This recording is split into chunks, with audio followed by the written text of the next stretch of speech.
away just in time. Have a chance to be up 20. Illawarra got it to within 4 points. Blanchfield again. Splash! And he has got them within 1 point. Oh, no. Edwards is going to take responsibility. And the Cairns Taipans have led from start to finish. Well, Bryce Cotton may have said same movie, different actors, but well, the last time they met, they're probably hoping it's the same movie, same actors, because the Perth Wildcats and Bryce Cotton himself came out and monstered the Cairns Taipans. But as we approach the end of the season here, this is not the same Cairns Taipans. They do not fear death at the moment. Playoffs, they're out of the picture. Right now, they are playing for pride and they're playing free. As we saw, they knocked off the top of the table Illawarra Hawks. Cairns Taipans with no pressure on them. Yes, they are coming out with just free hits, so they are dangerous. But in saying that, they don't have Taron Armstrong playing for them tonight. And Perth are very desperate right now because they want to maintain their spot, if not climb up higher on the ladder.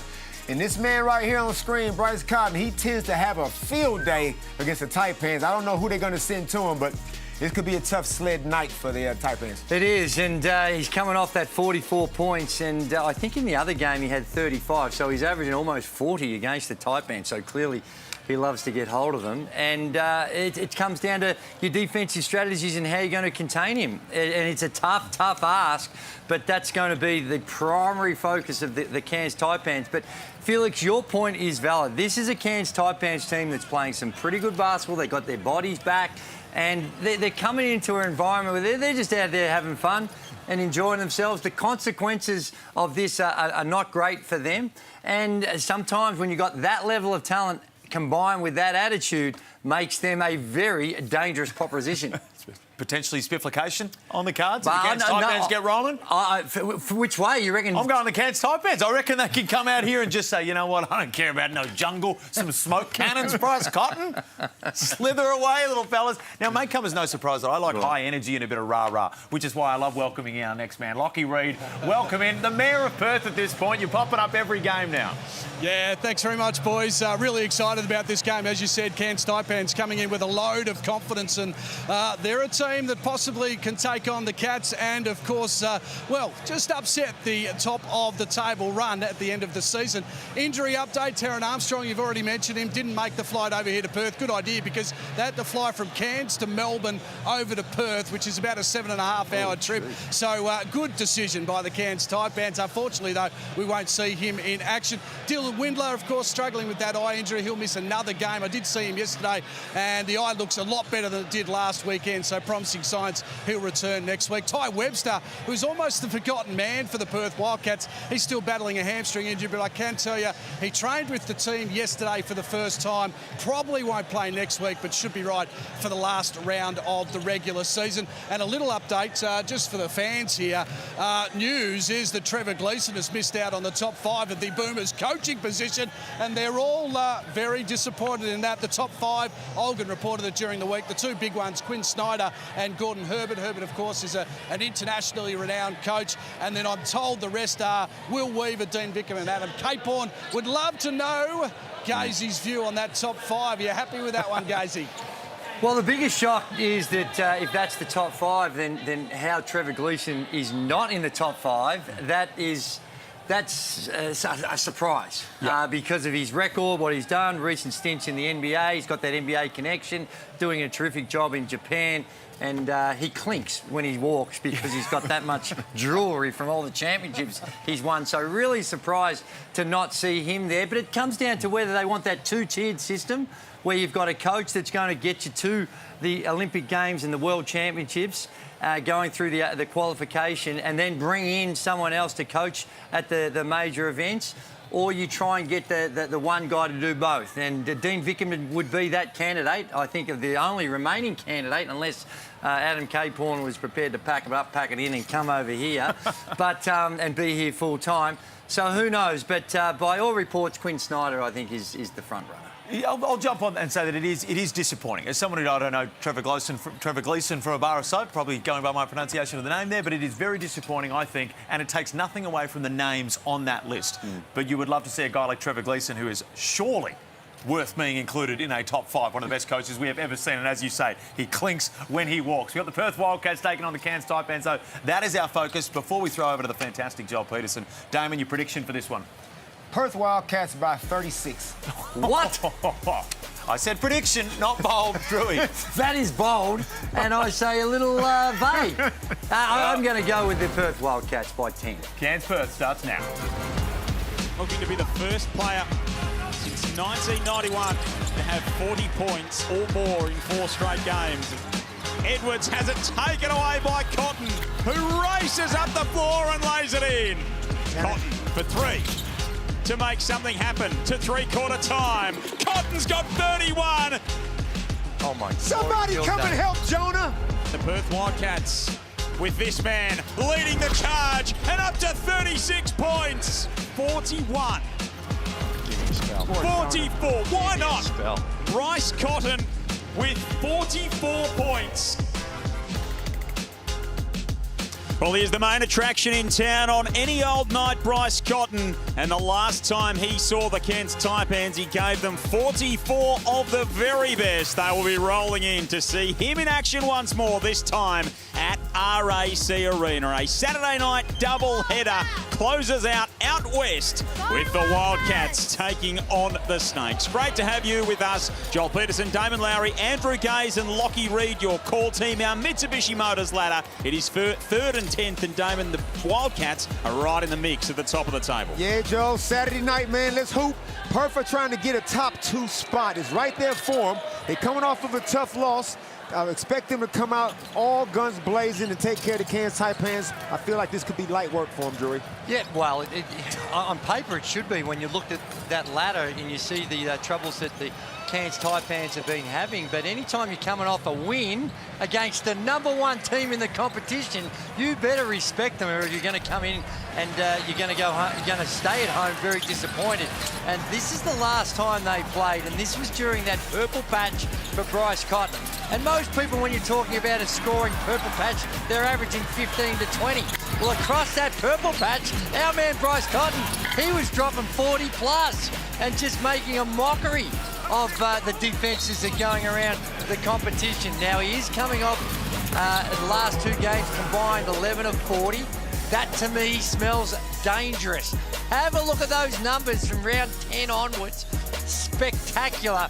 But in those last 2, 11 of 40, and that, to me, smells like havoc for the Cairns Taipans. Who he is averaging a measly 39.5 points against this season from his 2 outings, Bryce Cotton. So he's enjoying these matchups. John Riley, of course, he's nursed his team up to 3rd on the table at this stage of the season, and their defence in this year so far has been right at the top of the tree. Christian Doolittle's been a big part of that, and their resurgence and their continued rise up the table, Damon. He brings a little bit of everything, and he's had his 2 probably career best games in the last 2 outings. Loving Christian Doolittle's game, the way he's playing at the moment. He's the grown man, the grownest of grown men.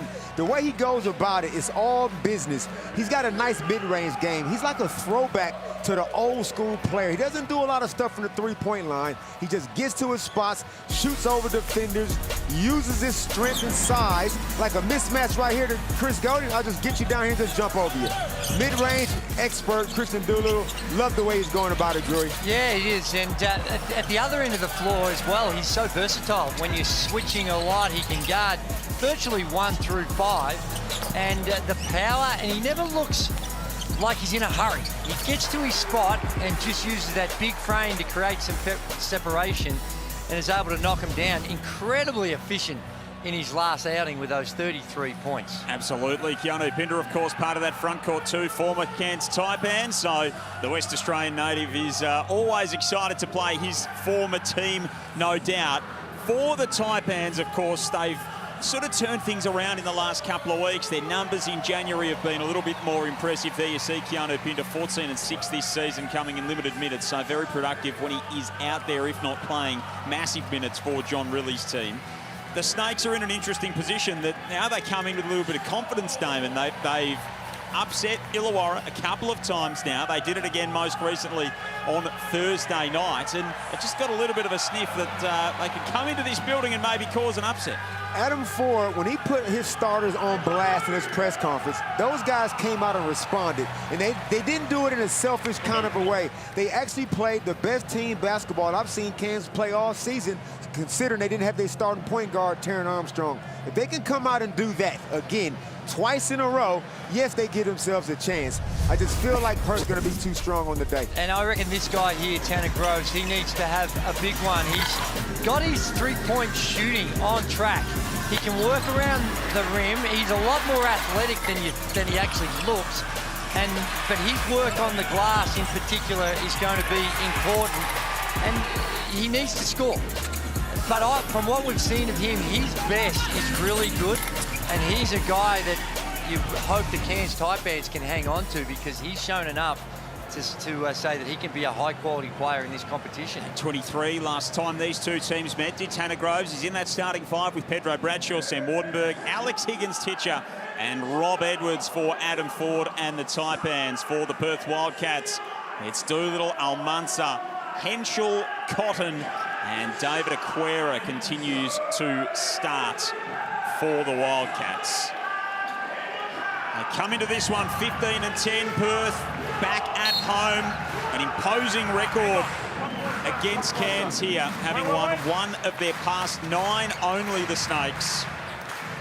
Perth have won 15 of the past 17 games between these two teams in this venue. And we are underway with the visitors getting the first look at things. And Tanner Groves on a straight line drive. You wouldn't have thought you'd get a bucket that easy to start a game. Just a basic ball screen, and Tanner Groves, of all people, just strolled down the key for 2. Well, it's really good execution. They had a bit of misdirection and then opened up that drive for his left hand, and it was pretty easy. And sometimes you forget about your responsibilities of on-ball defense and probably not expecting Tanner Groves to take it off the bounce. He had the mismatch. There's you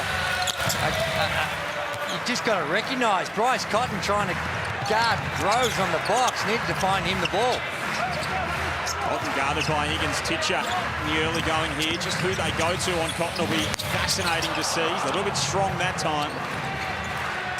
He'll be eager to try and find his touch.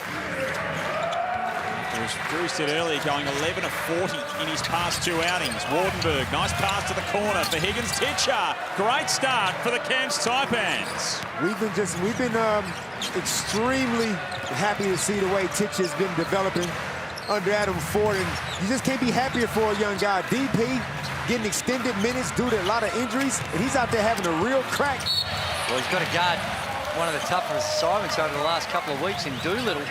So Adam Ford showing a lot of respect for what he can do, and he doesn't have the bulk to do with Doolittle, but he's got the athleticism. He's quick off his feet.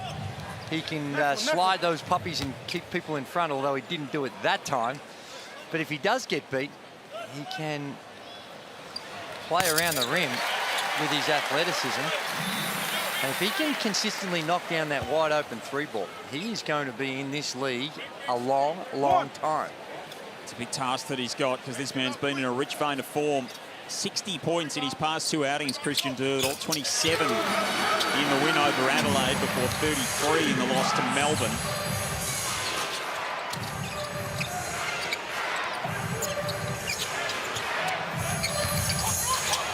That's Perth's first of the evening. Rob Edwards was efficient last time out in that win over Illawarra. That's a tough shot over the defense. That is a committed scorer, dedicated to scoring the ball. Did all he could. David Aquera, 6'10" or 6'11" with his extended out arms, couldn't affect the shot. Well, they can get pretty much whatever matchup they want, because the Perth Wildcats so far in this one have been very willing to switch a lot. And just got to get the matchup you like, put it to the deck, and try and get to your spot. One thing I have noticed over the last month or so is the Cairns Taipans are a little bit more controlled in the half court, getting to their sets a lot more regularly rather than just playing ISO ball and relying on athletes getting to the rim. Charge.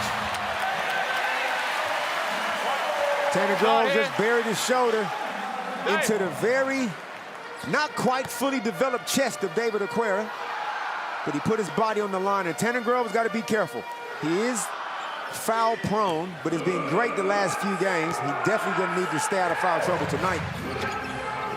So only 22, David Aquera, but continues to earn the trust of John Riley. Did put it on, he and Ifan Almansa, as Lockie said pre-game, to rebound the ball a little bit more, just combined for the 2 rebounds last time out. Henshaw's called for the reach on Wardenberg. He's not happy with that. No bucket. 10. This is the ideal start for Cairns. We're not even going to bring up, as we see Wardenberg. Ooh, that was a lot of ball. Yeah. A hell of a lot of ball. If anything, it was the action before that where he might have been called for the hold. But this can happen too with the Wildcats. They want to play at a breakneck pace. They play their second quickest in the competition, and Henshaw is going to get called. I don't think it's going to be on the shooter. It's going to be for the push on the Groves, who then Fouled his own guy. got pushed into to Edwards. Just come up a little bit sore there too, Tanner Groves, grabbing the outside of the left knee. Might have just collided with Rob Edwards, giving the thumbs up to the bench. Take another look here. He pushes into Groves. So it's not on the shooter. It won't be shooting free throws. Yeah. Forward. Not the NBA rule.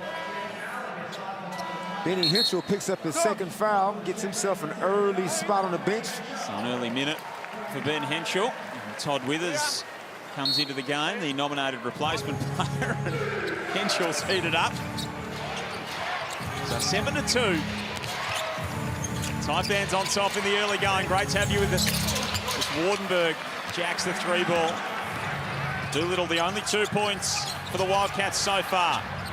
Cotton had 44, of course, last time they met. Remember, he only had 4 at quarter time in that matchup. Doolittle is money from the mid-range. Textbook. He is seeing that ring, and it's all coming up roses. It just looks beautiful to him. Not so for Pedro Bradshaw on that occasion.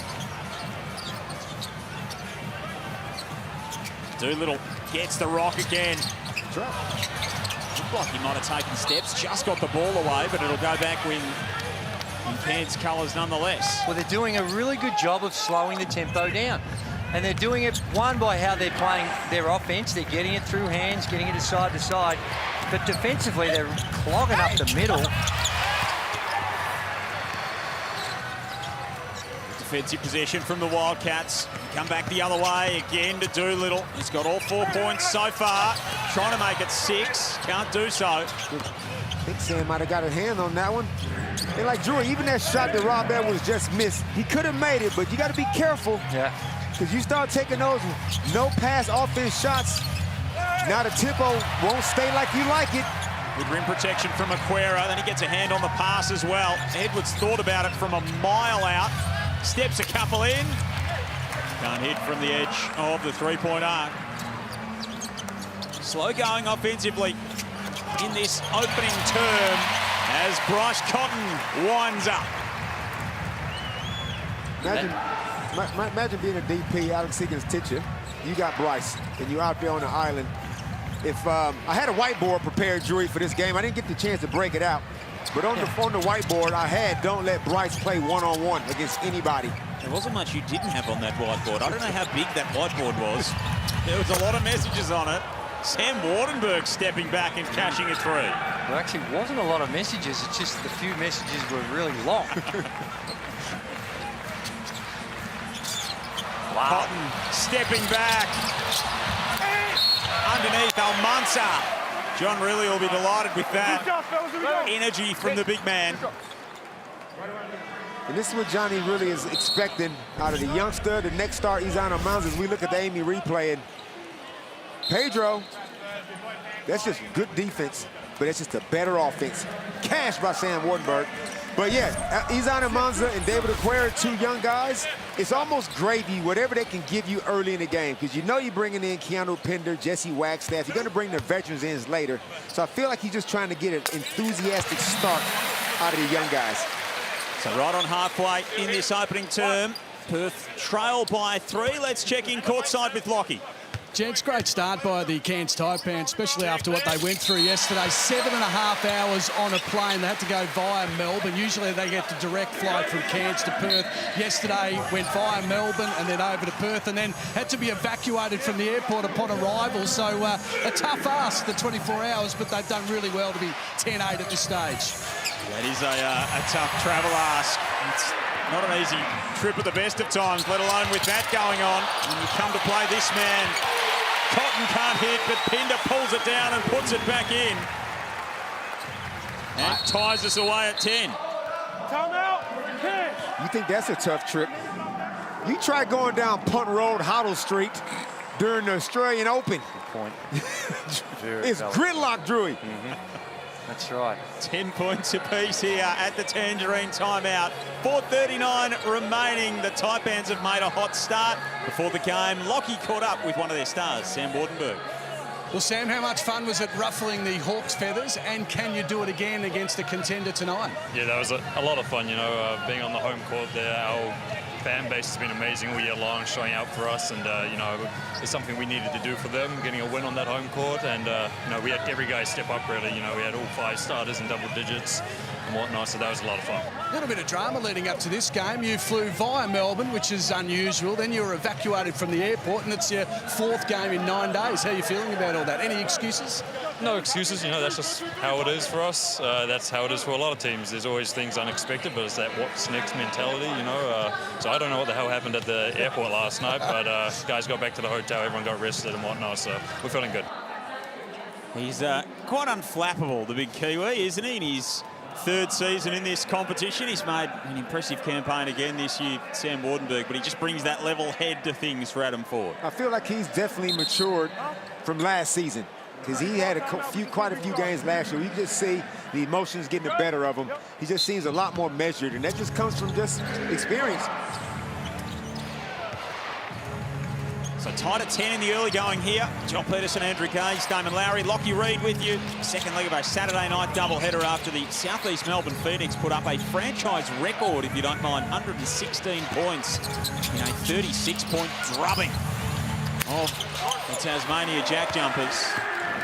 Some may refer to it as a spifflication. I can't confirm nor deny those rumours. I think it's more an evisceration, but yeah, they're sort of in the same genre of things. They're in the same ballpark, that's for sure. Doolittle underneath. AK Gack got a piece of it. He's not pleased with the call. Nico Fernandez, Ken Widgeon, Mark Bristow, officials this evening. It'll be Christian Doolittle to the line for a pair. Christian Doolittle plays to his strengths. We're going to have a review. Might be having a look at this. Whether it was all clean. I assume that 40 has thought we need to have a look at this because he got it all clean. 150th game as a head coach for Adam Ford tonight. Of course, he spent a bit of time with the Sydney Kings. He spent a bit of time with this organisation, the Wildcats, and as assistant coach as well.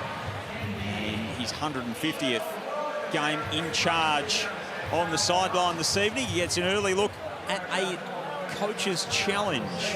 Death, taxes, and first quarter coaching challenges. Especially from Adam Ford, who doesn't mind getting them out of the way early. Well, you want to be confident that you're going to get it. Now, either he's got the quickest review guy in the league, and he's going to win this. Did Kyron Galloway get him? No, but it wasn't on call. The call wasn't on him, was it? If the call was on Galloway, then you're right. He probably can't. Now, I think it should have been a no call, but he was coming down a little. Does he get a bit of that sort of left-hand wrist? Who? Gack. Gack didn't do anything. Nah, Gack, that was all ball. Where? That's all ball. It's on the top of the ball. No hand whatsoever. Yeah, no wrist. Okay, I was asking the question. It was a question, not a statement. Now, Galloway he's got not him perfectly vertical. Yeah. Now, but it's again, still a soft this is call, the one though, that Drew. Scotty might have to go, oh, God. Technically, I'm going to have to call this, but they shouldn't have been called. Unsuccessful. But I guarantee you, regardless, you'll be able to tell by his voice, we're going to Scotty, we'll be able to hear by his voice, he's not happy to over all this. Good afternoon, everybody. Oh, actually, no, sorry, it's good evening, I should say. My apologies. already. Unless you're on the West Coast, maybe, I'm not sure. Look, based on camera angle, 13 hits him across the wrist. What? We did actually check whether or not there was ball called first, but there's not. There's contact almost simultaneous, so we say with the foul on that play. All right. What camera was that, Scott? You can use camera 4 if you want. You can use above the backboard if you want. Right. Yeah, it's a dealer's choice. Joel Peterson vindicated. He picked it. Gee, the camera, whatever we had, wouldn't have been camera 4, though. I just need to pop into the optometrist, I reckon, Drewy. Jeez, during the week. Respect. Just under 4 minutes remaining. Perth by 2. Still reckon he wish he didn't have to make that call. Every chance. Whoa! Takes a body. Wow. Keanu Pinder got there just in time to get to business. He's done this a few times this season, and that is nice. Way above. Former teammates, of course. Pretty sure Keanu wasn't expecting that. He didn't really go at it as hard as what he normally would have if he had known Wardenberg was going to posterize him. And Keanu knows a little bit about dishing those ones out as well. So yes, sir. He might have just doffed his cap to Sam on the way through. This is the free throw. Keeps us tied at 12. He might want some of his own back at the other end. Pinder. Wardenberg pulls down the miss. Pushes the tempo. Edwards. Quick three. Got it. Nice. Great transition offense, bad transition defense. You don't mind an early shot in transition after a stop. And whoever tipped Cairns to lose by 36 in the pregame got rocks in his head. That's you, Dane. I can't believe I said that. No, well, this has been a spectacular defensive performance. And a lot of it, like I said, has got to the way in which they're playing offense. So efficient, using the ball, and not allowing the Wildcats to get any rhythm. Haven't seen too much of those kind of looks for Bryce Cotton so far, who's 1 of 5 for 2 points. And one thing we know about Mr. Cotton is he's going to be on the floor long enough. And every second against United earlier in the week. Wardenberg again on the roll. Outside to Edwards. No hesitation whatsoever. Well, the defense is collapsing on the penetration, but then the recovery just seems a little low, a little slow. And you certainly don't want to be slow to Edwards because he's got the green light. He's going to let that fly if he's open. 8 points, 3 of 5 for Rob Edwards. Pinder underneath breaks an 8-0 Cairns run. Came after the Wildcats took their first lead at 12-10. Edwards back the other way. He's really feeling it now. Is he ever? 4 of 6, 2 of 3 from the threes for 10 points. Cotton gets past at the other end.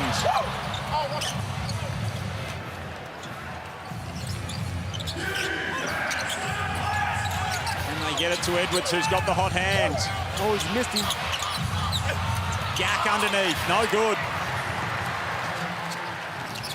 Bryce loves this situation. Leads the league in fast break points a game. 2 shots. And that'll be a foul going on Kyle Adnam. Oh, team foul. Sam Wardenberg drew the double team and missed him. He had a wide open Rob Edwards at the top of the key. And you're right, Drew. Rob Edwards is one of those kind of guys. First of all, he's a 20-point-a-game scorer. So that's first and foremost. But in a game like this, it gets up and down a little bit. This kind of reminds him of those G League days, some of those playground kind of instances where he could just get it going. It is, and you know he's not going to be shy about it, and he can do it both ways. He can do it off the dribble, and he finds those spots on the penetration, and they're usually identifying him and kicking him out.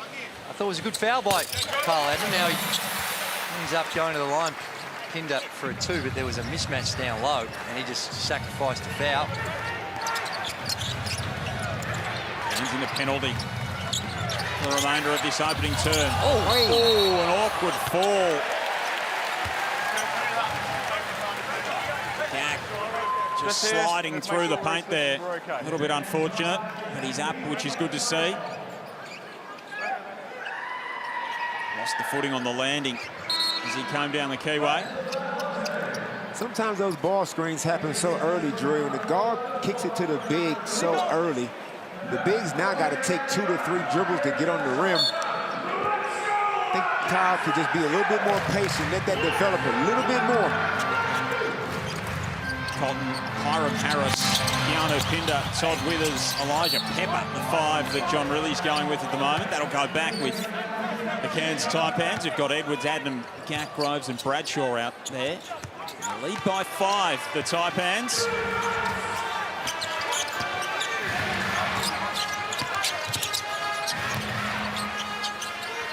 Edwards almost lost it. Adnam now surveying the defence.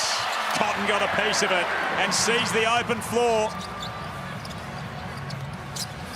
Drops it off for Pinder before Bryce gets it back and hits him with the blow-by. Pinder hits him with the wedgie. Hey, Drury, what was Bryce's shooting percentage in the last 2 games? You said he was 11 of 40.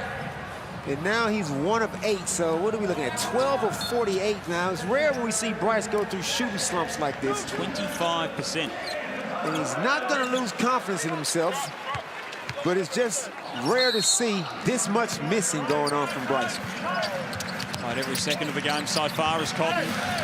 Pinder inside. They're all missing the Wildcats. They're only 4 of 15 to start here. Adnam races to the other end of the floor, and Pinder erases the shot. I was going to say, don't do it, Kyle.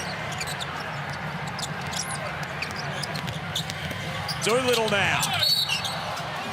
He gets some contact. I know, you still hit him though. Good read by Keanu Pinder. White 13 on his elbow. Kyle did the right thing on the guy that he could see, but he didn't see the 3rd man coming in, so he thinks Bryce is there. He looked right at him, Drury.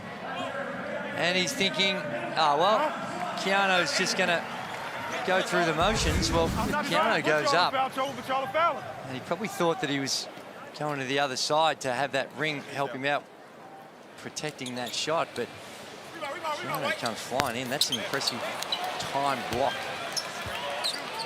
Little misses the first. Cairns by 5. Go back to round 12, the last time they met. Cairns led by 6 at quarter time. They led at half time, the Cairns Taipans. They got beaten by 36. The Perth Wildcats scored 74 points in the second half. So they have seen this before to a certain extent. Same movie? Possibly. Same actors. Adnam can't get it to go. Groves with the rebound, and then it fell onto his foot. Kyle just doing a little too much the last couple of possessions. Now he's trying to create and he's getting into the paint, but the Wildcats have done a better job of, one, keeping him in front, but also staying at home and being in a position to close out and taking away those exit passes. Shot clock turned off as we wind down to quarter time. Cotton has 2 points on 1 of 8 shooting. Got to come doubling, Drury. This is the situation. Can't let him play one-on-one at the end of a shot clock. He knows it so well. This is what happens. He's gonna draw a foul or get a bucket. Let's just take the decision out of his hands. Come and double this man. It's too good. And as we often say, when you've got an elite shooter who's going through a soft patch, worst thing you can do is put him to the free throw line. You get to the free throw line, you see a couple of shots go through the net, get a little bit more confidence back into you, and it can hurt you. But yeah, Kyle just almost like he conceded that foul. There's no chance he was going to get away with it, just reaching in. And that's his second in the first quarter, and they're already thin in the backcourt, so he's got to be careful. But this man Bryce is just a master of end-of-quarter finishes. Just to go back to that round 12 game when Bryce had 44, he had 4 at quarter time. Makes the free throw here, he'll have 4 at quarter time. He was 1 of 5 against the Cairns Taipans last time out. He's 1 of 8 so far tonight. Still could be something special. Adnam all the way. Kyle Adnam beats the quarter time buzzer. And he is fired up about it. And the Cairns Taipans have come out fired up too. They lead in Perth at quarter time, 22-18.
First quarter in the books in Perth. Cairns Taipans lead at 22-18. They've drained 4 Mitsubishi Motors threes to none in that opening term. So making the most of some good work from downtown to come in despite being 10th versus 3rd. It is 10th on top at the moment. Having beaten the ladder leaders last time out, the Taipans are energised and they've come in confident. Joel Peterson, Andrew Gaze, Damon Lowry with you. Lockie Reed is courtside on this Saturday night at RAC Arena. 2 points will count there for Sam Wardenberg to start this second term. Speaking of Lockie Reed, let's check in with him right now. Yeah, Joel, a bit of humour in that quarter-time break. Adam Ford straight to his team, said 12 free throws to the Perth Wildcats, 1 to us. Let's keep attacking the rack as much as possible. And then spent about 20 seconds of the break waiting for the umpire or the referees to come his way. Just wanted to make a little point to the referees that you might want to even things up a touch. Yep, unfortunately, there's no rule in basketball that says the foul count has to be even, but I take 40's point. But he'd be happy with their start, Drew. They're taking care of the ball. They're running good offense. As Bryce finally gets another one to go. But he's in a good spot right now, the Taipans. As long as they keep this structured offense, no real quick rush shots, they get themselves a good chance. Well, the other thing is, too, the Wildcats, they average 33-point field goal attempts a game. They only had 4. And that's going to be an N1, I suspect. They only had 4 3-point field goal attempts, so the Taipans doing a good job taking away the 3-ball in that first quarter. And this, I suspect, is going to be an N1. Well, it depends on where the ooh, this might be huge. A swinging arm like that. Yeah, but he swung down and got his arm. I'm not going to upgrade that. He's gone over the shoulder. I think this is a line ball to me. I don't think... Tanner Groves wasn't all that pleased with it, as you can imagine. It's just a hard foul. And they're not defending on the perimeter. All the bigs are getting beat off the dribble with ease. Sam Wardenberger's got it dunked and going downhill with ease. Same with Tanner Groves. So when Jesse's on the floor, he's going to have to do a better job containing the ball. Well, they did call that unsportsmanlike in the end. Which I thought it would be. Anytime you have that swinging arm and it's anywhere near their head, they're pretty quick on it. Wardenberg for 3. It's a 10-point lead for the Taipans. They're biggest of the game. You talk about those 3-point shots for the Wildcats, Drew. Not only do they take 33 of them a game, but in first quarters they shoot 45% from downtown so far this season.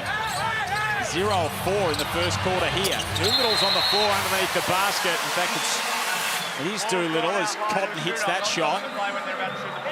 Kyle tried to box him out. Looked like he kind of got underneath him.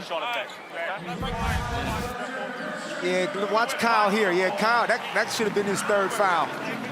He kind of took him out of the air.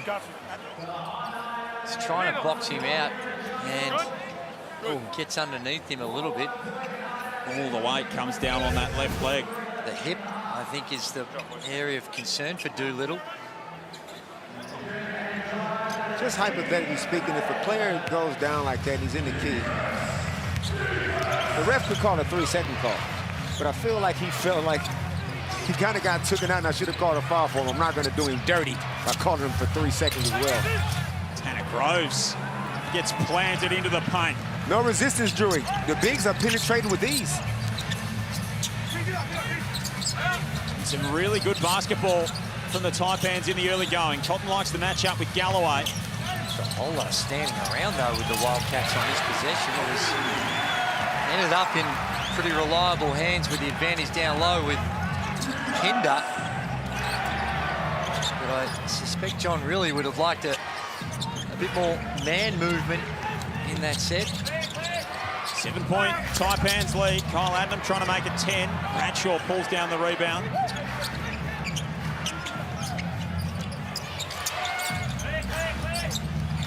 Galloway for 3. Got it. Great ball movement. Everybody got a touch. Nobody's playing hero ball. Shooting a good percentage from downtown. Cairns Taipans are 6 of 11 from 3. Julie said pregame they get nearly 38% of their scoring from that 3-point land. Pinder's missed a bunny there. he would normally gobble those up. Most of any team in the competition with their work from the three-point line. And Pinder, he's another one that can be erratic from the three-point line, but if he's got enough time and space, he's going to let it go, and he makes enough of them that you need to be a bit more pressure than what we just saw.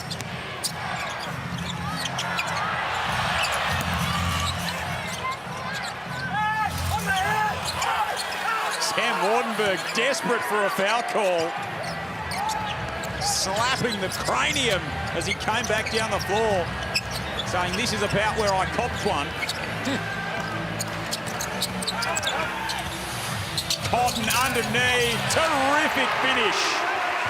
They don't really have, well, nobody really in the league has a matchup for Bryce, but Cairns Taipans got a kind of a slow-footed front court when it comes to Bryce. So when Bryce starts to penetrate, somebody's going to have to come over and help her. It's going to be a layup line. Well, remember those free throws just before the end of the first quarter? He's 3 or 4 since then. Adnam with the turnaround. Kyle Adnam's got 4 points. Rob Edwards has got 10. He's set to check back into the game. Wardenberg's got 9. Cotton sees the 3-ball go down. It won't count. He's got 11. Screen prior to the act of shooting. Sideline. Keanu Pinder's got 10 for the Wildcats. Edwards comes back into the game. Wholesale changes for Perth. Ben Henschel heard a couple of early fouls, comes back in. So does Todd Withers. Great luxury to have Withers on your roster to come in. And when was not there, he's had some good moments throughout the course of the season. Shooting the 3-ball. Quality player. Really well, absolutely. Some great things in NBL 1 West, and of course, spent some time with the Adelaide 36ers as well, as now Pinder coming across the lane. I like when they feature Keanu in a one-on-one situation like that. It's rare in this league these days. You just see a straight post entry. But Keanu is always going to have the foot speed advantage over 90% of the league. And when he makes up his mind to go to the rack, he goes with violent intentions. Good to see him getting himself to the stripe. Equal game high 11 for Pinder now. He makes it a game high 12. So Cotton's got 11, Pinder's got 12, Doolittle's got 7. They've got 30 points between those three and 2 from everyone else, the Wildcats in the early going. Here comes Almanza. He's fouled on the way to the cup. Perth go to a 2-3 zone on that occasion, gave up a corner 3. Nearly went in for him, for Cairns, but Cairns got to do a better job getting back in D-trans. Just let Almanza just go to the length of the court. Yeah, defensively, they've had some problems. They're 6 of 12 from the three-point line, the Taipans, and they're 16 of 31 at 51% from the field. My question was, are you good? And give Cairns a lot of credit getting to the rim, but the defensive intensity just hasn't been there for the Wildcats so far. Almanza's 1 of 2 at the line. Halfway gone in this second period. Joel Peterson, Damon Lowry, Andrew Gaze and Lockie Reed with you. Second leg of a Saturday night doubleheader. Southeast Melbourne by 36 over Tassie earlier tonight. Out of the State Basketball Centre. Well, again, it was the corner 3 that was wide open against that zone defense. They're getting away with it. Doolittle, late pass out to Withers, around and out. Just not falling for the Wildcats. Pinder, he plucks the rebound and takes it all the way back in. He'll go to the line to add one more. He's a difference maker. When he's in this type of form, he's aggressive on the boards. He's up to 14 points already in this one. He's got 3 offensive rebounds. And I reckon virtually every one of those has ended up with a play like this where he scores at the rim. Looked like there was a whole lot of contact, but we just talked about this. Only one coach is allowed to stand at any point. The Wildcats are a different proposition when you see Pinder in this type of form. And they rebound the ball. 12 second chance points for the Wildcats so far in the game to 5 for Cairns. Groves underneath. He's fouled. Red 25, hit. And that was good interior passing because a lot of teams see a team playing a 2-3 zone and just assume, I guess we'll start shooting threes. You can still penetrate. You can still make interior passing. That was good patience by Sam Wardenberg and Tanner Groves. And you're right, Drury. When Keanu Pender's playing like this, Perth are a whole different proposition. And it doesn't matter how many minutes Keanu plays, he always gives you this level of intensity. One. A lot of conversations going on with the officials at both ends. Tanner Groves averaging 18 and 9 over his past 3 games. A good little stretch from him. The conversation didn't last long, though. It was fairly short and sharp in the end there between the referee and the player. Pinder no good. Almansa, he can't finish either, but he took some contact and Cairns in the penalty. So 4:13 remaining in this second period, and the Wildcats will be going to the line from here on out. Rob, I need you to relax. I need you to relax. Ken Widgeon and Rob Edwards talking to one another.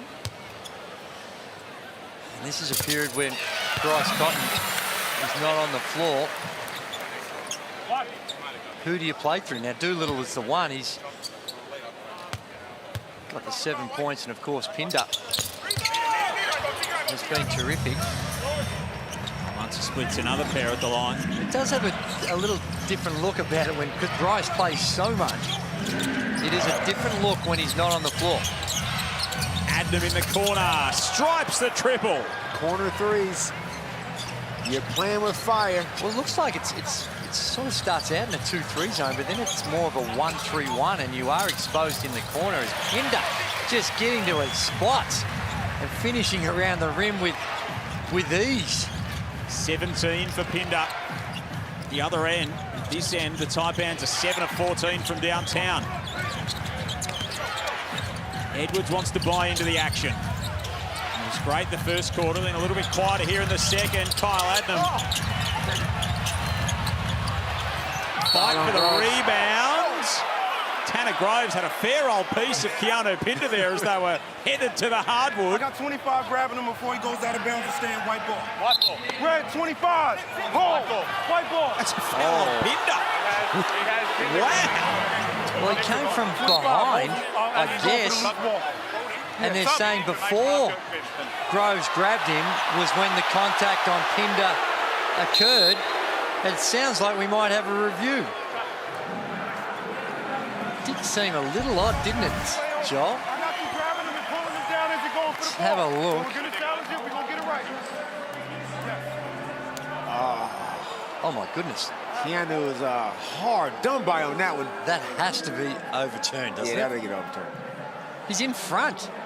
Like, from this angle here, it kind of looked like he was coming from behind a little. No, he's in front. How on earth can he have grabbed Tanner Groves? Unless he's got the strongest right arm in history and he's pulled him down by the shoulder. The only thing is I think Ken Widgeon, the referee, thought that maybe that left arm had come around. He was seeing things, but that's the only thing I could think of. What's Scotty thinking now, Drury? He's thinking, I'm going to have to change the decision. So you see it again, ball bobbles around. And the race is on between the two big men. No, he's happy to make this call. Now, Keanu Pinder's got no case to answer there. Scotty, this is one of the easiest decisions Scotty's had to make all season. Unless I'm missing something. Tanner Groves' right arm. I missed the wrist action. Well, but we're in agreement this time. I'm with you. But I didn't see the wrist action in the first overall challenge. Yes, yeah. I would have thought So so. 44-39. 3:21 remaining here in this second period. Cairns still dodged the bullet because the foul should have been on Tanner Groves. Would have been Pinder's third as well. So that's avoided. Of course, neither team had possession at the time, so we'll have a jump ball. It would have been Tanner Groves' third had Damon Lowry been refereeing. Yeah, that's the advantage of this overall. It's not so much that you're going to get the ball, it stops Pinder from getting his third. So pretty straightforward one in the end. Snakes by 5. Let's check in with Lockie. And a big call too. Keanu Pinder off the court as Edwards takes it all the way. Joel scores the 2, a really valuable one. Big crowd in the house here tonight. This is the third game in 8 days for the Perth Wildcats. They're going to notch over 38,500 fans over those 3 games. I think it was 13,000, about 12.5 midweek, and then another 13,000 here. Basketball well and truly alive right around the country. Even the Kings had 16,000 or so, so exciting times. They need a bigger stadium. Well, knock some walls out in there, Lockie. Well, they're getting a new training facility, aren't they, Lockie? They certainly are. The government, if gets re-elected next month, they'll get a $16 million revamp of Warwick Stadium, which is northern suburbs. So they're trying to keep up with the likes of the Sydney Kings and Melbourne United here in Perth. Of course, as the Jack Jumpers have got plans for a big facility as well. The South East Melbourne Phoenix out at the State Basketball Centre have some investment in recent times, so from strength to strength on and off the court, so to speak. The Hungry Jacks NBL and the play underneath. This one's going back with the Taipans, who lead by 7, 46-39, 2:51 remaining in this first half. What did you score? What did you say, Joel, last time these 2 teams played? The score was at halftime? So it was a 3-point Taipans lead at halftime, and Perth outscored them by 39 in the second half. Colton had 44 on that occasion.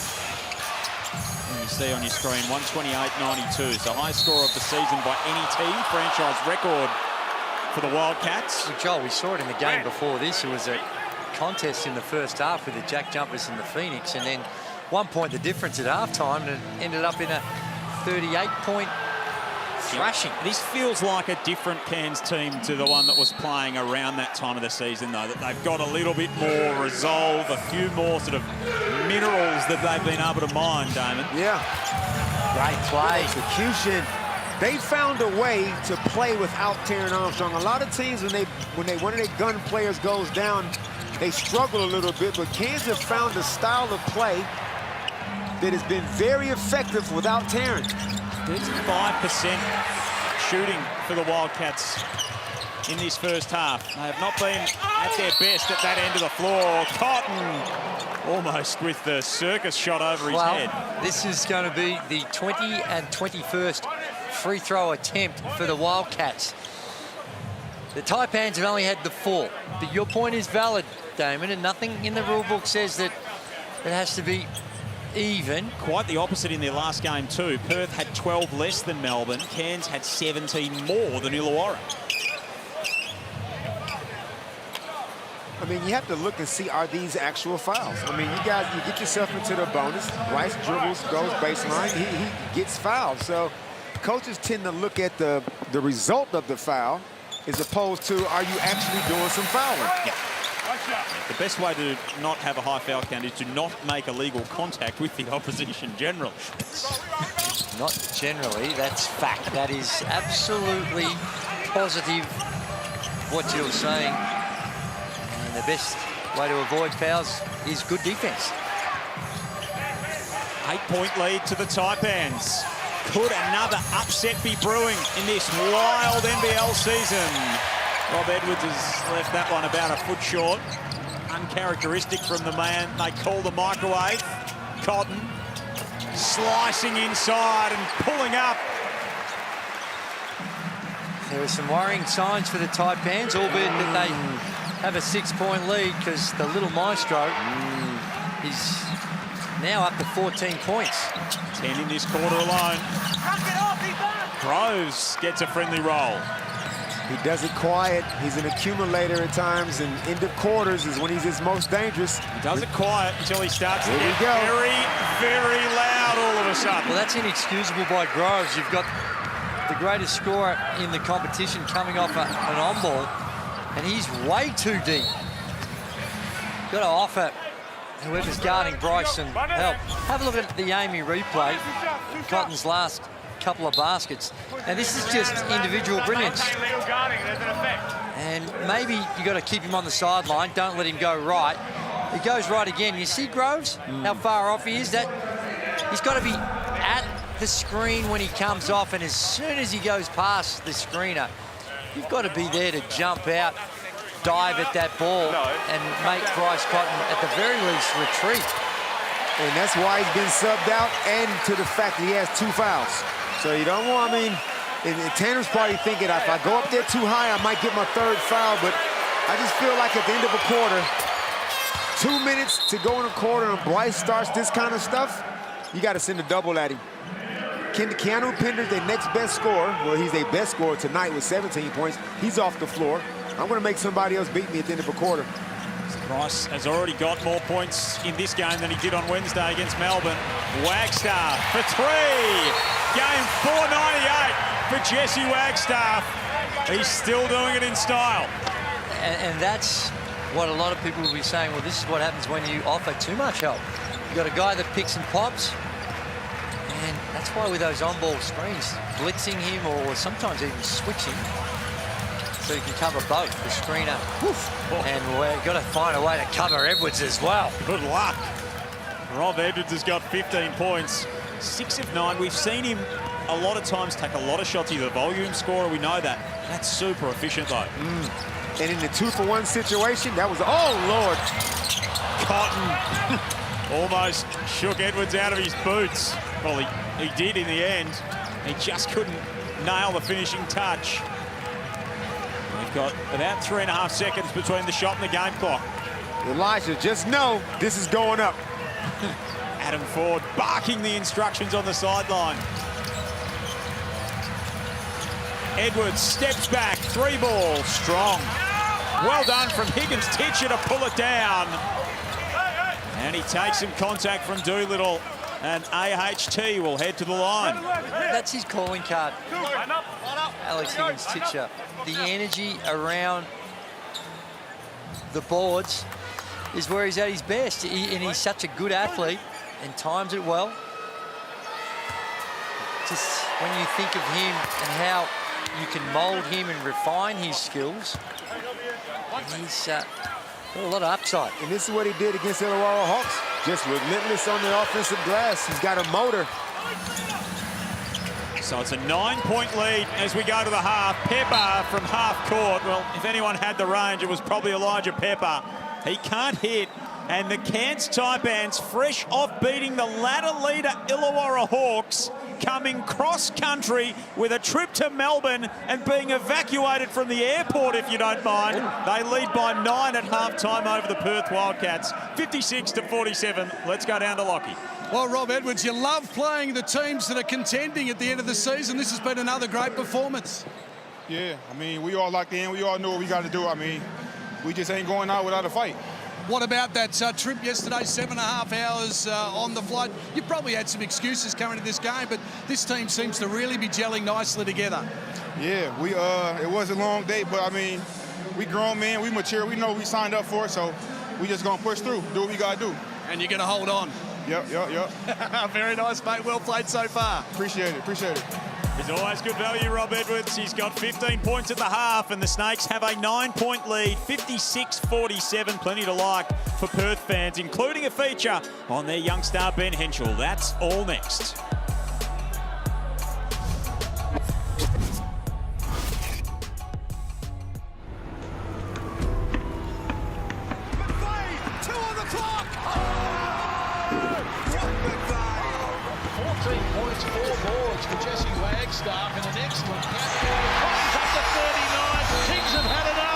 Take your game from the local court to the big time. Step onto an NBL court after the final buzzer. Backing local ballers is just the beginning.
when I first become aware of Ben Henschel, that's certainly something that I gravitated towards. Was sometimes you might call it irrational confidence, but to be a really successful player, you need a good dose of that, and he certainly does. Now we're just trying to mould it in as best shape as we can.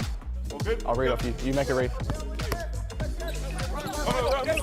Ben's obviously been a junior that's come through the Coburn Cougars Association here in WA, was identified pretty early, went to the Centre of Excellence and stayed in touch with him, and then after his under-20 national tournament where WA won the national championships, we sat down with him and his representative, put an offer in front of him that, we wanted him here in Perth in a Wildcats uniform as his first professional destination, and he put in his hard time last year, probably, didn't get the opportunities he felt he deserved, but also as a rookie, those are the kind of the adversity, the battles you go through, and for him to go away this off-season and then come back as a better player has been really exciting for us to see, and no doubt his best basketball is ahead of him.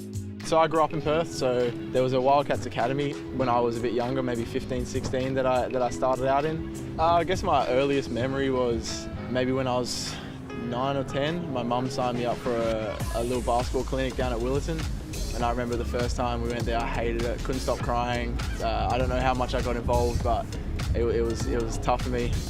But yeah, mum and dad convinced me to stay with it, and I ended up falling in love with it. So I played in New Zealand in the off season. It was tough not playing it for Perth. So coming into the off season, I was more than ready to get on the court, and I had a big role in that team. I had the main role in that team. Coming back into pre-season, I was ready to kill. I wanted to go at everyone, no matter who it was. Yep. I could play a big role in this team and help this team win. I want to be a winner. I want to be known as a winner. So if that's me starting, playing on their best player, or if that's me coming off the bench and doing all the little things, whatever it is, I just want to win basketball games. He is a very exciting prospect. He's Ben Henschel. Hasn't had his best night tonight, but when they signed him, they said he was going to be a future face of the franchise, and he's certainly got the potential to do just that. They need a bit of a spark at the moment, the Perth Wildcats. They trail at the half. It's been a great performance from the Cairns Taipans. 56-47 is the score. The real shining light for them in that first half has been Keanu Pinder. From a Perth perspective, he has been terrific. 17 points to him and 5 rebounds, 4 of those at the offensive end. Loving his work. Keanu came off the bench again. He doesn't care about that. I'm sure he probably would like to start, but he just knows whenever my name is called, you know what I'm coming with. I'm bringing high energy, high intensity, activity. He's just on the glass. He's a monster. He's the best athlete on the floor as far as the front court players go. Good to see him rewarding himself. You got to love a player like Keanu who just gets the job done. Look at this Blackmore shot chart right there, a whole bunch of green circles. He's not taking any bad shots. He shoots the 1-3 ball, he knocks it down. But as far as I'm concerned, Jury, he's got the right to take that shot because of the activity he's playing with.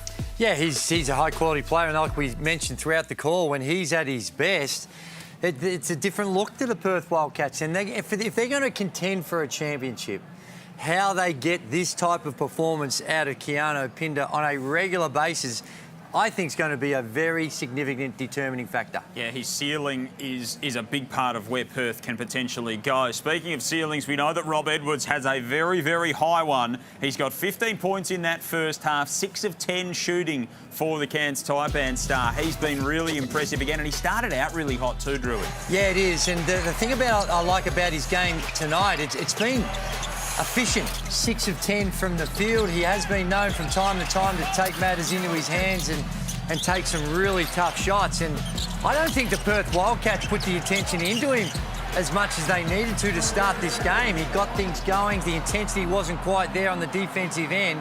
And when you get away and you pick up a few cheapies out on the break, it really helps you with your confidence. And coming off those on-ball screens, particularly, you can go left and right, but when he goes right, the pull-up from the 3-ball has been exceptional. We look at the halftime stats, and the big discrepancy really is in the free throws. A lot more free throws to the Perth Wildcats, but that's their style of play. They love to get to the rim, put a lot of pressure on the officials, and the Perth Wildcats have been a very good three-point shooting team throughout the course of the season, but right now only 3 of 12 room for improvement in that area. Yeah, you'd expect that they turn the corner. They trail by 9 as we go toward the half. Tomorrow, a couple of games, a couple of teams who might be drinking at the Last Chance Saloon. The Brisbane Bullets host Melbourne United in the early game at Boondall tomorrow. And then the New Zealand Breakers come up against the Adelaide 36ers. And New Zealand need to win to stay in the playoff hunt. Adelaide coming off a big win against Sydney on Friday night. So big games tomorrow, big second half coming up from RAC. It's Cairns by 9 before we get to that.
A little bit of work to do for the home team coming into the second half. Saturday night hoops at RAC Arena in the Hungry Jacks NBL, and it is the Cairns Taipans.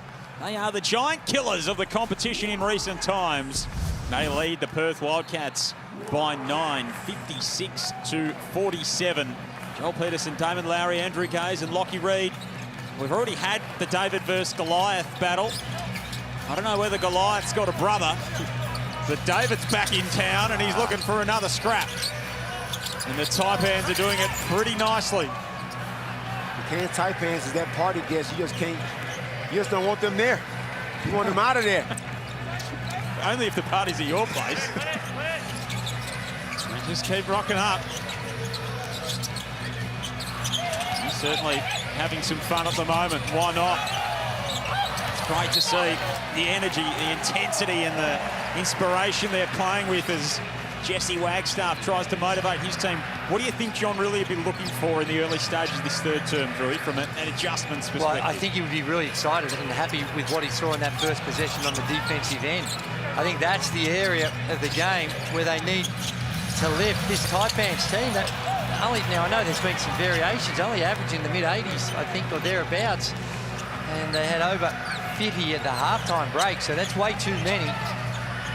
And the intensity and the way in which they guard the penetration on the defensive end. And perhaps it's just a little ball movement. Inexcusable. You can't let Bryce just stroll into an easy three in transition. You can see John really went with his energy lineup. Starting Keanu is Sam Wardenberg. Takes a quick shot. He's going with Todd Withers and Keanu to try to bring some energy to start this third quarter. Walton's got 19. Kinder's got 17. Doolittle, free throw line jump shot. It's strong. Bradshaw back the other way. Races up the floor in transition. Gets some contact from Doolittle. And that is assessed to be a foul. As it would stand, Perth on the live ladder would slip down to 5th. Wow. This shows the importance of this game. And if they win, where would they sit? Joel? I think they would stay 3rd, pending, of course, a couple of teams. Melbourne playing tomorrow against Brisbane. So down to 5th at the moment as it stands. In fact, they'd slide up above. I think they might slide up to 2nd if they do manage to win based on the records. So there you go, and you can see how tight that percentage battle is too. And what South East Melbourne did earlier tonight was improve their percentage by about 1.3. So that could really be significant in that logjam between 1st and 5th. With Adelaide chasing them all down to play New Zealand tomorrow. Brisbane and Melbourne also in action. So all those teams are in the fight. They're just not fluid on the offensive end as we see Doolittle at his... He's going to Felix Van Hoff, singlet stuff. Jersey. Had his buttons ripped off. Cotton, no friendly roll that time. Pinder with some strength. Didn't have the touch. He looks really laboured on the offensive end. Not getting it through, a lot of movement, a lot of one-on-one, everything's coming off the dribble. And Higgins-Titcher's called for a walk. Good closeout from Withers. It's reflected in their assists as well. The Wildcats have only got 4 assists for the game. Now, they've only got 15 made field goal baskets, but only 4 assists. So that's a bit under, or a bit over 25%. You contrast that with 11 assists on 21 makes for the Taipans. So they have been to the free throw line a lot, which would offset that a little, but notwithstanding that, even just by the way, you know, the eye test of seeing the way they play, it's just everything's off the dribble and individual creation and not much else. Pinder down the lane with some contact and the finish. Great job by Keanu. He could have shot the 3 because he's 100% from down there. But he pump faked and backed himself to get on the rim. And I just want to talk about how you got to avoid fouling Bryce. Now, Tanner Groves realizes this is a bad island to be on, but watch how he avoids Bryce's lower limbs, because Bryce can come out and kick you in the shins and get those and ones. Not only do you have to close him out and contest, but then you have to avoid, Drewy, that bottom half. Yeah, and the thing they try and do, and it's harder for the bigger fellas, of course, when you're guarding Bryce, is don't let him get back to his right hand. Now, he can beat you going left, make no mistake about it, but sometimes you've got to pick your poison.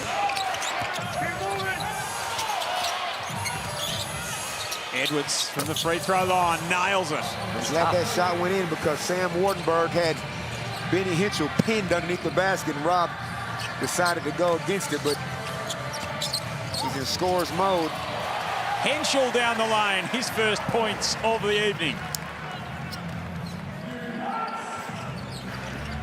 Cairns does not want this to turn into a shootout. Well, they lead the summer shootout, of course, the Taipans in the box seat for 50K. They're happy to not see any more shootouts for the rest of January. And now Ben Henschel's feeling the stroke. Timeout, Adam Ford. Benny and Coke. He was frustrated with himself in that first quarter. Those 2 quick fouls wrecked his rhythm. He's making amends in this third quarter, scoring the last 5. They had that lead back out to 8 early in the frame. The Tangerine timeout with 6:20 remaining. And it is a 2-point lead to the Cairns Taipans. They've come out really strong.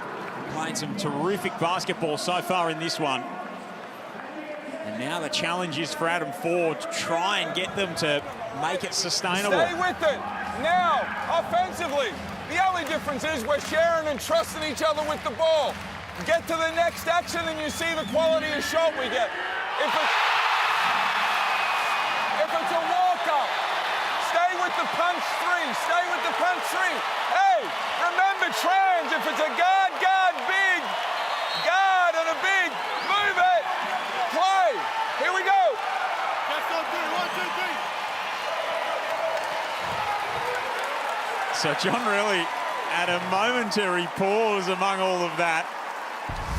6 minutes 20 to go. And this is why Lockie Reed, RAC Arena just erupted. Well, it's the worst possible news for the Cairns Taipans because we've had a half-court shot, $10,000 going to, bald Bryce Cotton out there in the middle of the court. So he gets himself $10,000 and probably exactly what the Wildcats need. The crowd is now involved. So an interesting little patch here for the Taipans. Can they hold on? And that was money.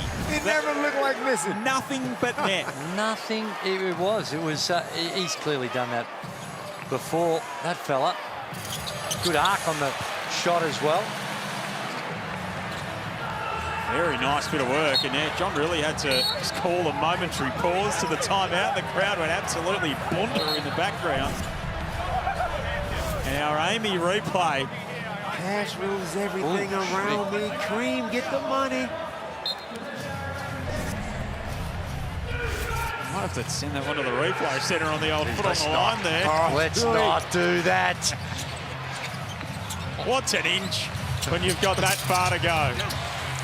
Great effort from that gentleman. Both teams would like to see a few more fall. This man, he's channeling it. And he puts Perth back on top. He caught it, Jordan. This ball screen defense. And then look what they give up on the other end. Too much celebrating. The crowd is engaged. And I think that just offensively, we haven't seen that ball go from side to side, becoming very stagnant for the Cairns Taipans. First Perth lead since the opening quarter didn't last very long, but Pinder puts them back in front. He can go to the line to add one more. 20 for KP, make it 22. You got problems. When this man is aggressive, you got major problems. Yeah, they got problems at both ends of the floor. These are the types of plays that in that first half, they were being met a whole lot earlier. They weren't getting as deep. The dish out pass wasn't as easy. And now they're struggling to contain the Wildcats. And down this end of the floor. Oh my goodness, what is going on? That is just a fundamental bad error. Did he not see Henshaw, number 10, in the big red jersey? Somehow or other, he just threw it straight to him. Adam Ford's got to burn another time. He got to burn a timeout. What is he? Oh, that is catastrophic. So Ben Henshaw jams at home. Adam Ford calls timeout, 66-62. The crowd is fired up at the moment for their Wildcats. And Lockie, that's not all they're fired up for. Forget Bryce Cotton's 22 points, Pinder's 23, Henshaw's duck. This is the man that's inspired the Perth Wildcats. This has nearly got himself the half-court shot, $10,000, mate. You got the crowd buzzing. Yes, it was amazing. I was practicing a few shots today. And it wasn't going like that, so luck's on my side today. So you've done this before, haven't you? You've shot a half-quarter before? I'm an old basketballer, so it's, muscle memory, I'll say. All right, and what are you going to spend the 10 grand? I mean, Joel's there and Gazy and Damon. Could you split it between all of us? No, I don't think so. Maybe a holiday for the family at the end of the year. Mate, well done, fantastic. You have inspired the crowd. Do you turn around because you got the Bryce Cotton top on? Do you feel like Bryce right now? No one's as good as Bryce. Very true. Well done to Neil, guys. A sensational effort. 10,000 buckaroonies. That is Joel's pay for just this game. Beautiful. Not bad, Lockie. It's not bad. Good if you can get it, that's for sure. Halfway gone in this third term. And the Wildcats are energised. And be it by things happening at timeouts or between the timeouts, it's all working for Perth at the moment. Offensive foul. They've been able to pump in 19 points already in the first 5 minutes of this quarter. It's 19-6. And a moving screen called, so Perth will get it back again. Cairns got 5 turnovers in this 5 minutes of play. They only had 4 for the half. Everything is unraveling in these 5 minutes. Now this is gut check time for the Cairns Taipans. Is it going to all get too hard, or can they dig in and regroup? Cotton wants to keep piling on the pain. Gack with the rebound. He's out there with Edmonds, Adnam, Galloway and Wardenberg. Doolittle, Henschel, Cotton, Kindle, Withers, the 5 for John Riley. And Perth force another turnover. They're the best defence at that in the competition. Bryce sees the lane to Doolittle in the corner. Bodies go flying in the paint. Not surprised Bryce had that steal. He read that play because everybody in the league runs that same play. He saw it coming, that cross-court pass. Galloway no good. Wardenberg, 3. Falls. It went straight up and then dropped down the mine shaft and fell for Sam Wardenberg. Did they ever need a circuit breaker? Because the crowd was going nuts. Bryce is getting way more lively. The turnovers are creeping up, so they just needed a steadier. It had been a 13-2 run to that point. There you see, as Drew illustrated earlier, the third quarter dominance so far for the Wildcats. 19 points to 9. Great to have you with us. Second leg of a Saturday night doubleheader. Big win for the South East Melbourne Phoenix earlier tonight. Withers for 3. Now they're all getting in on the act. 46% from deep. Ty Withers been lighting up the NBL 1 West. And like you say, he'll play a couple games. The importer get hurt. He'll sit for a couple, but he always travels with the team. An excellent nominated import replacement. Yeah, it's a luxury that they've had, and they've needed him throughout the course of the season. Can knock down the 3 ball, versatile on the defensive end, and looks like a good team culture guy as well. And them inside, no good. Mitchell came down with the rebound. Bryce Cotton at the other end, gets past Bradshaw. Floater will fall. Cotton's got 24. Here we go, Joe. Bryce in slow transition like that, ISO'd on one empty side. You got to be ready to give some help and give it early. Sam Wardenberg took another hit to the head. He wanted the call. Went back the other way for steps. Wardenberg checks out of the game. Tanner Groves comes back in for the Taipans. 24-9 in this quarter alone. Bryce has got 24. Henschel's been involved. He steps back. Never lacks confidence. Pepper pulls it down. Back to Henny. Just couldn't get the roll, but he's fouled. He's athletic, and we've seen it on display here. Just a maturing of his game, and he's made some big strides. We didn't see a lot of him last season, but by all reports, just the maturing process that playing in New Zealand has really helped him. And he is generally on the NBA radar, though, and it's not just talking him up for the sake of it. He is. I've had a few NBA people reach out and ask my opinion on him, so there is genuine interest around him, and you can see he's got the size and athleticism, and as that body continues to mature, becomes a little bit stronger with his shooting, you could easily see how he could develop into someone that can play at that level.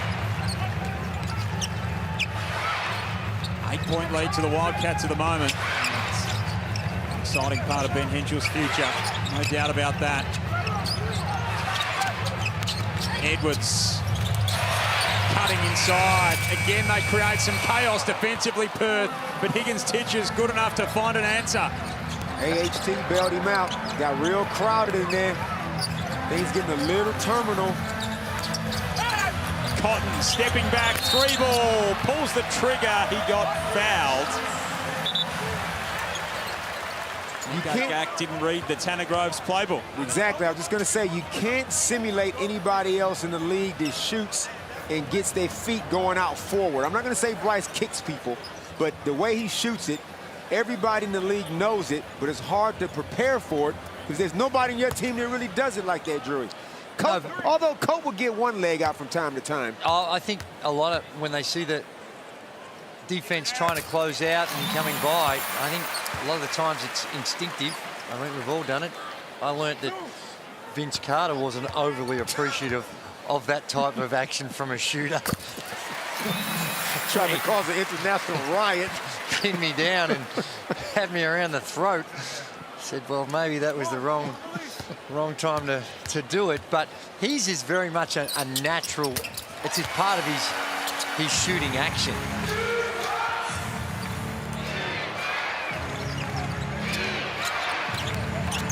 Up by 9, and as the live ladder stands, up to second on the table. So that's the swing in the game. They lose, they're down to 5th, they win. Second spot is beckoning as Groves backs his way inside and finishes with strength. That's how you slow momentum. Well, Amundson's got to do a better job. You know, his aspirations as being in the NBA as well. He's got to be able to guard those guys down low a little tougher than what we saw that last possession. And that's the thing with the next stars. They're all young teenagers, and they're playing against grown veteran men. As we look at the live ladder there and see Perth chilling at second at the moment, but these youngsters are going to get older, they're going to get stronger, and they'll be able to put up more of a resistance, but right now we're catching them in their infancy.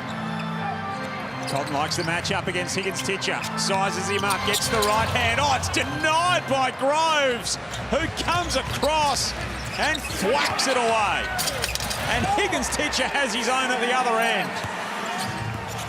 D-Trans get a layup blocked and give up a layup on the other end. A sparkling sequence for the Snakes as Henschel cashes in the 3-ball.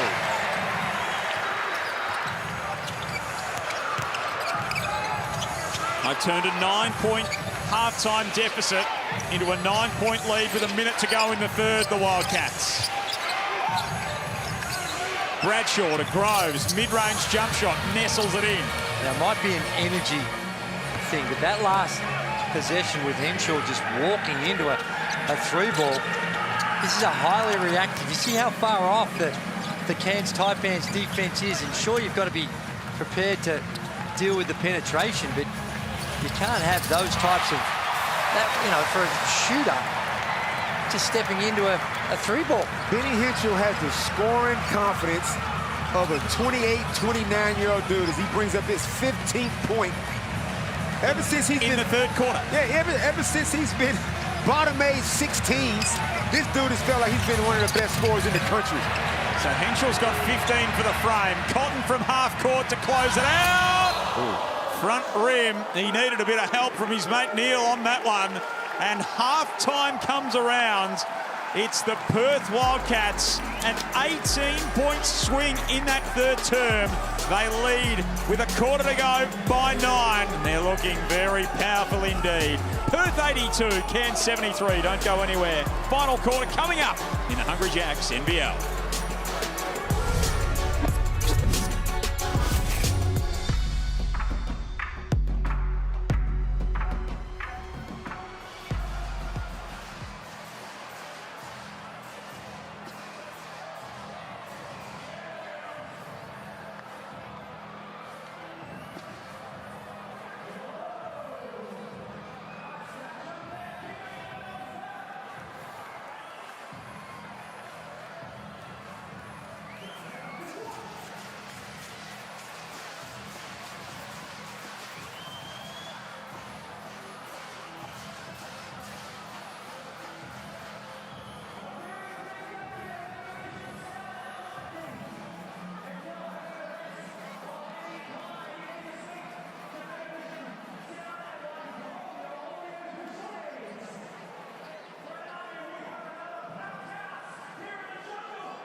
green ones?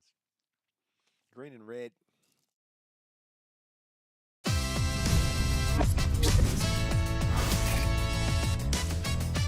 Quarter to go in RAC Arena. The Wildcats, with a dominant third term, turned a 9-point deficit into a 9.3 quarter time lead. Ben Henschel had 15 points in the quarter as he soars to the cup there. He was a big part of it. Bryce Cotton's got 27. It's an 82-73 Wildcats lead that has them on the Mitsubishi Motors live ladder all the way up to second spot. A loss would see them down to fifth, and the Cairns Taipans led for a good portion of the first 2.5 quarters of this game. Joel Peterson, Damon Lowry, Andrew Gaze and Lockie Reed with you. Saturday Night Hoops in the Hungry Jacks NBL. And the Wildcats have piled on the pain. 35 points in that third quarter. Cotton going for 2 more, sees it blocked by Higgins-Titcher. And if the Snakes had to pull this one out, Damon, what's the key for them? They got to, take care of the ball. They had 7 turnovers in that third quarter, which led to a lot of transition buckets by the Wildcats. So they got to control tempo. Good start right there. They got to rebound. All the little things that they were doing in the first half, you got to be able to sustain it. Now, the Perth Wildcats, they outscored them that quarter. Actually, Benny Henschel and Bryce Cotton outscored the Cairns Taipans by themselves in that quarter. And Bryce is already at his scoring average, 27. Are we looking at it, Drew? Are we looking at a 40-piece? It's on the table. Well, I think the best chance for that to happen is for the Cairns Taipans to stay competitive. If this starts to get blown out a little bit, then he might have a spell. But right now, the Perth Wildcats need to be a little cautious. The Cairns Taipans, this is well within their grasp. They're only down 6. Now, scoring became a whole lot tougher in that third, but if they can get back on track in that area, tighten up the defense, it's not beyond them like we saw in the first half. And that doesn't help with Jesse Wagstaff knocking down the 3 ball. That's his second for the contest. 2 of 2. Jesse Wagstaff has played limited minutes, but very effective while he's been out there. Johnny really is heated. They hit a 3 and then give up a wide open layup. Somebody getting subbed out. Henschel burrows the head into Higgins-Titcher. Aquera goes upstairs. Doesn't finish the first time. He got fouled on the second attempt. And David Aquera will head to the free throw line. And here's the Amy replay of the veteran Jesse Wagstaff cashing the triple. And then right after this, they give up a wide open layup in transition.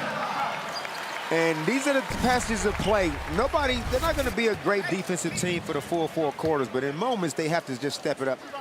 So David Aquera at the line, Perth up by 8. Let's check in with Lockie. Really composed from Adam Ford during that 3-quarter time break. Just said to his team, the Wildcats have had their fun in their third quarter. We've got to fight back in this 4th term. Sam Wardenborg is fine. He copped one to the eye, but he is okay. He's back on the court. And interesting to note, Jesse Wagstaff only a couple of games away from 500. Will be most likely against Sydney next weekend. And, well, will he sign on for next year? That's the big question over here in Perth. Can he go again, the old man? It's an interesting one, but when you look at some of the stats, and, you know, there can be some grey area with some of the stats that we see, but Perth is scoring 112.7 points per 40 minutes while Jesse Wagstaff is on the floor. And you know what that is? That is the highest mark of any qualified player in the league. Right. So when he's on the floor, the offense ticks over for the Perth Wildcats. I reckon the numbers were similar last year too, actually. Well, that's some good fodder for the agent to go back to management and say, have a look at this data. Go and see our Matt Neal, get that giant check and get something happening. No, he's another one that's a culture guy. I reckon he's earned the right to, and the form this season would warrant it to be his decision. If he wants to go again, I think they'll find a way to make it happen, albeit that the role might change a little. Averaging almost 12 minutes a game this season. Guy that can spread the floor, plays with good high basketball IQ. As Lockie said, right on the precipice of being the 14th player to reach 500 games in the competition. That one bounces around and out. kept alive by Jesse Wagstaff. 498 tonight for Jesse Wagstaff. Here's Edwards the other way. 7-point ball game, just under 2 minutes remaining, or played, I should say, in this final term. Rob Edwards has got 19, a team high for the Taipans. Bradshaw in the corner, buries the 3-ball. 4-point game. Let's get back down to Lockie. To go back on Wagstaff too, really great connection with Bryce Cotton. So be interesting. You're trying to sign Bryce Cotton, maybe sign your veteran as well, and keep him a little bit happy. That's a very good point. Very good point. He's got some moves to make, the Wildcats. Here is Bryce Cotton. Fancy pass to Henschel. They've had some opportunities and they allowed the Taipans to continue to hang around. Absolutely, like that, and Drury. then some. This is what I'm talking about, Drury. All of a sudden, you miss a wide open corner 3 and give up a layup. I mean, these are the things that, like, you can talk defense all you want, but if a team is not going to be committed enough in transition, then he's asking for trouble. So 7:28 remaining in this one, and Cairns are fighting back. It's 85-87, Perth on top.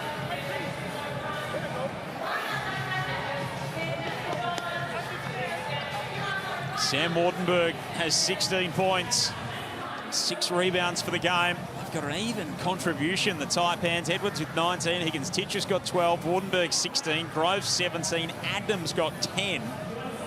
For the Wildcats, only 3 players in double figures. Cotton 27, Pinder 23, Ben Henschel has 15.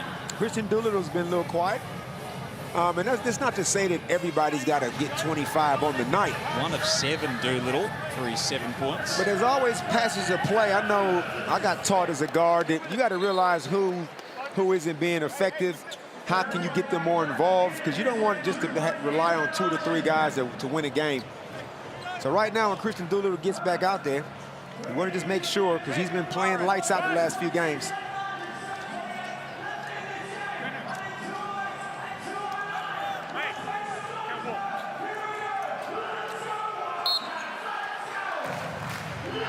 So Perth 87, Cairns 85.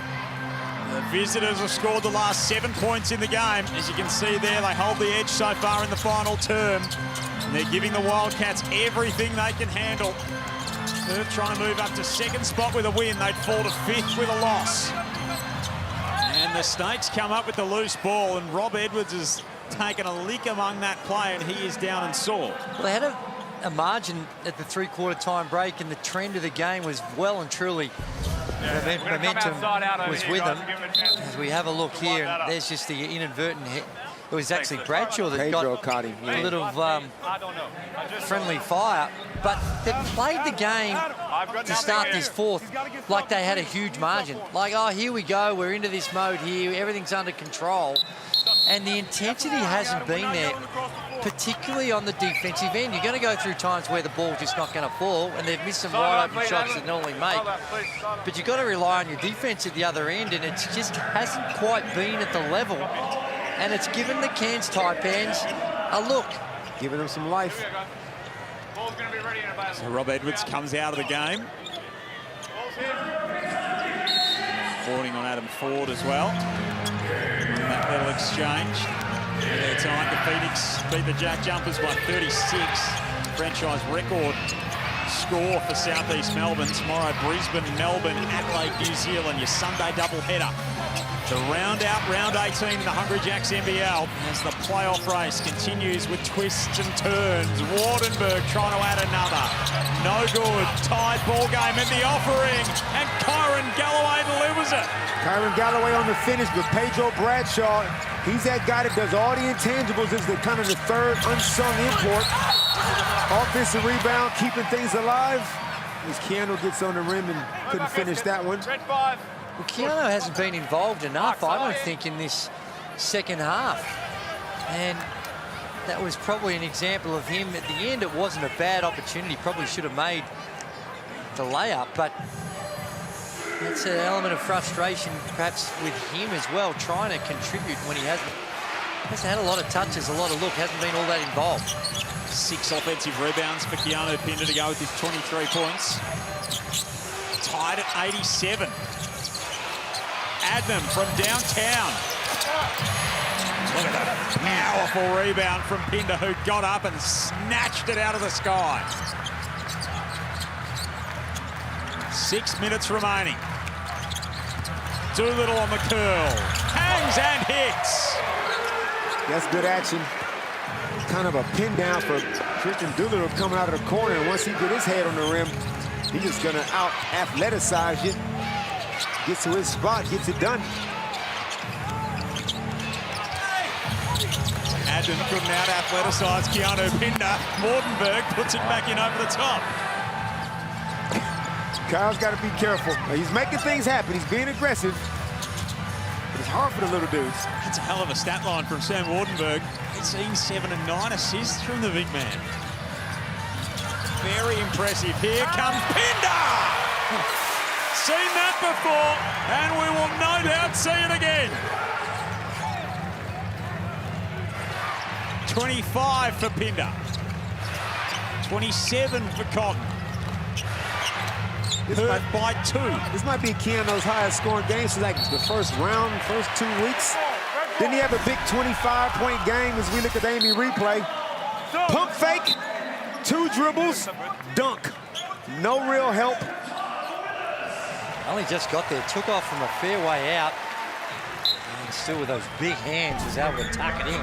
So he had 29 first game of the season against South East Melbourne. He had 34 his season high against Sydney. That was in round 6. Then he had 27 against Brisbane in round 9. But they've been few and far between those big games as Cotton rattles in the midi. And Bryce is pointing to somebody over there. I think he's pointing to John Riley. Called the right play. He got the switch and he went to work.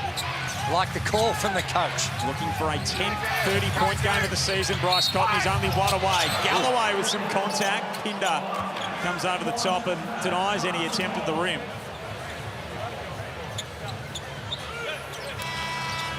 And this is when you got a guy like Bryce that can just score at any time, and you want to get some ball movement, you haven't scored in a while, but then Bryce goes, you know what, I hear what you're saying, but I can take this guy, and I'm feeling kind of good about myself.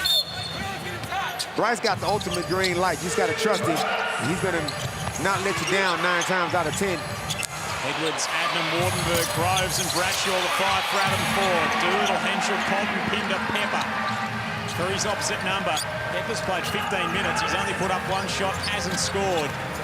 But you know that he only needs a glimmer, a glimpse. Pinder with 2 more has 27. The violence of Keanu Pinder. Cut me off if you want to. He's looking for a collision. 4 minutes remaining. Perth at the last 6 in the game. 3 seconds. Gee, they've had some costly turnovers in this second half. And at this moment, that's a big one. 3-second violation. Tanner thought Sam was going to shoot the ball. 14 turnovers to 6. 15 points for the Wildcats off those 14 turnovers as well, Drewy. So that has been a costly element. Pinder going for 2 more. Fouled by Groves. 2 times, fellas. Above the 3-point. This last few minutes, they've called his number and he's delivered. Keanu. You can give it to Keanu on the block. He can bully you. Give it to him on the perimeter, he can dribble around you. And if he's hitting the 3 ball, which he doesn't take a lot of, like I said, you got problems. Tangerine timeout, 95-89. The game is very much in the balance at the moment. Let's have a listen to Adam Ford. No timeouts left. This is us to swing the momentum back in our favour, okay? Take a big breath and stay composed with this. I want to go, listen, right at point, I want to go pick with you and Wardenberg, okay? I want to go P side, so you can look to lift up out of staggers if it's on, otherwise look to clear out. Alex, all I want you to do is you run baseline. So then Wardenberg's going to sprint back into an on-ball with you. So if P doesn't have a shot, you hold it, come off the pick, look for P, then Wardenberg or Tanner in the on-ball. Good? Yeah, so if you're here, the pick, you'll dribble across. They'll go get P. If he doesn't have it, he'll sprint back. Wardenberg will come up and get you. And I got Alex balancing out. You good? Let's get stop. Yeah, stop. Let's go. So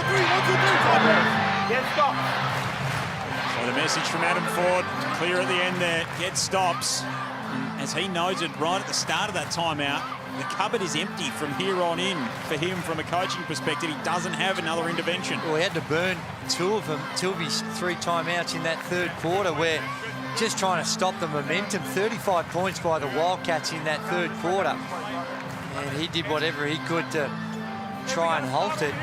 And again, the momentum swings toward the Wildcats. And I'm surprised that we didn't hear a little bit more detail on what they're going to do with Pinder on the defensive end, because yes, they're playing catch-up and they need to score, but got to find a way to slow down Pinder.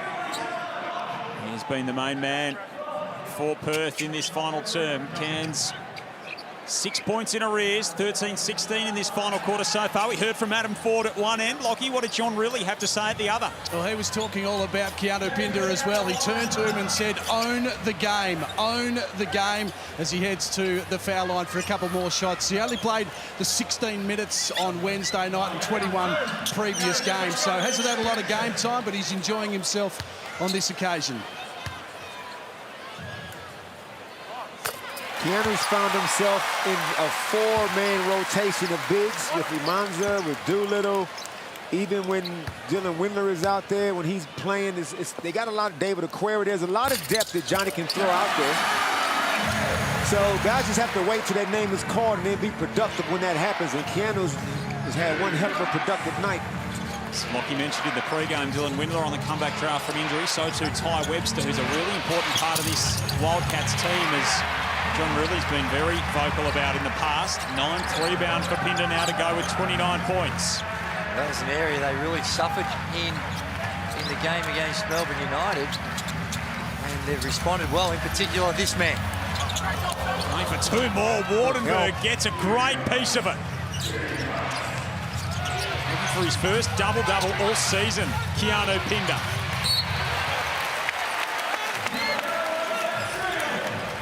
And Sam Wardenberg is just quietly on triple-double watch. Has had a handful of double-doubles, apologies. Sam's 3 rebounds, 1 assist away. I don't know what the record is for most triple-doubles by a Kiwi. That's a very niche stat. As Edwards is fouled. 3 shots. Don't think nationality's a category in the stats program, just quietly. By a 6'10" guy. What's the most triple-doubles by a 6'10"? Out of Auckland. Out of Auckland. Yeah, who wears number 21. This goes to show us all-around game. He can do so much. Pickle juice. One of the most disgusting beverages you'll ever want to put on your lips. I mean, you're not meant to drink it. Well, you would after you've got cramp issues, but some people might like a tipple every now and again. Pickle juice. Well, I mean, I'm reliably informed even if you are consuming it for the cramp, you're still not meant, you don't have to drink it. What do you mean?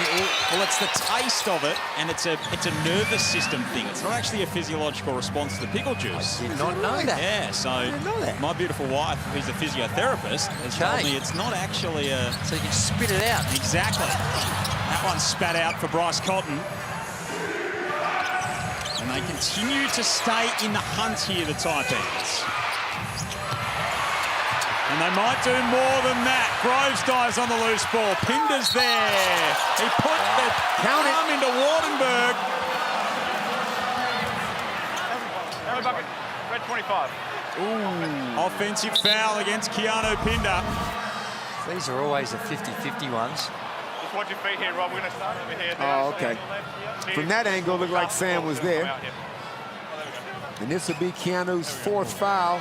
It's one that would be a line ball.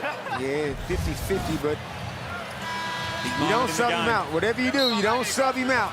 He's got 4 fouls. You trust him, you let him ride out this 2.5. 29-9 for Keanu Pinder. 29-5-3 for Bryce Cotton. And John Riley is going to have a look at it. And with 2:32 remaining in the 4th, up by 5, why not? Why not? With 2 timeouts up his sleeve, he's got a good chance to get this one overturned from this angle. Oh, it's close.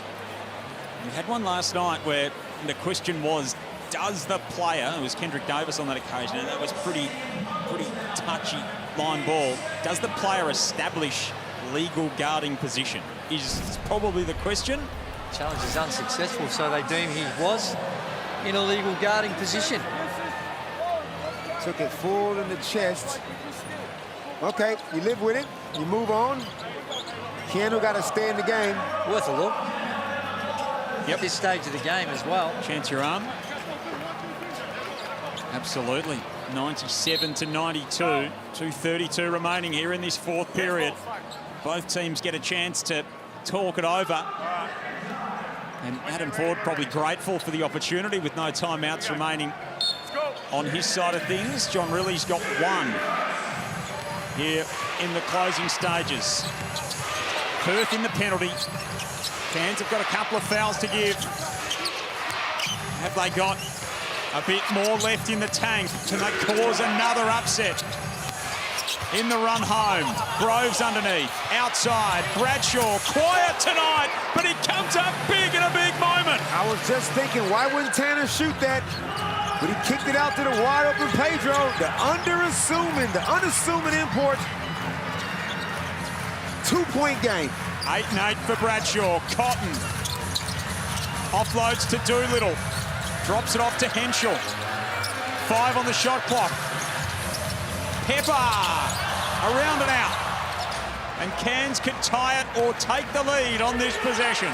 John really has a lot of faith in Pepper down the stretch. He's involved quite a bit closing out games. Likes his shooting. Came up a little short on that last one, but he's fearless in these moments. Speaking of fearless, Edwards is just that. Off to Wardenberg, back to Edwards. Foul underneath. No, red warning bench. You do not want to go getting tech fouls late in the game like this in a 2-point game. Foul on Pepper. I think he got under him when he was in the air. That's how the official would have called it anyway. As he's up in the air, he slides under him, and he's in the no-charge circle. Sorry, sir. Guys are throwing towels and carrying on. So the warning for the behaviour on the Perth bench. Potentially for some encroachment on the court. And Sam Wardenberg, with a gaudy stat line, misses the first free throw.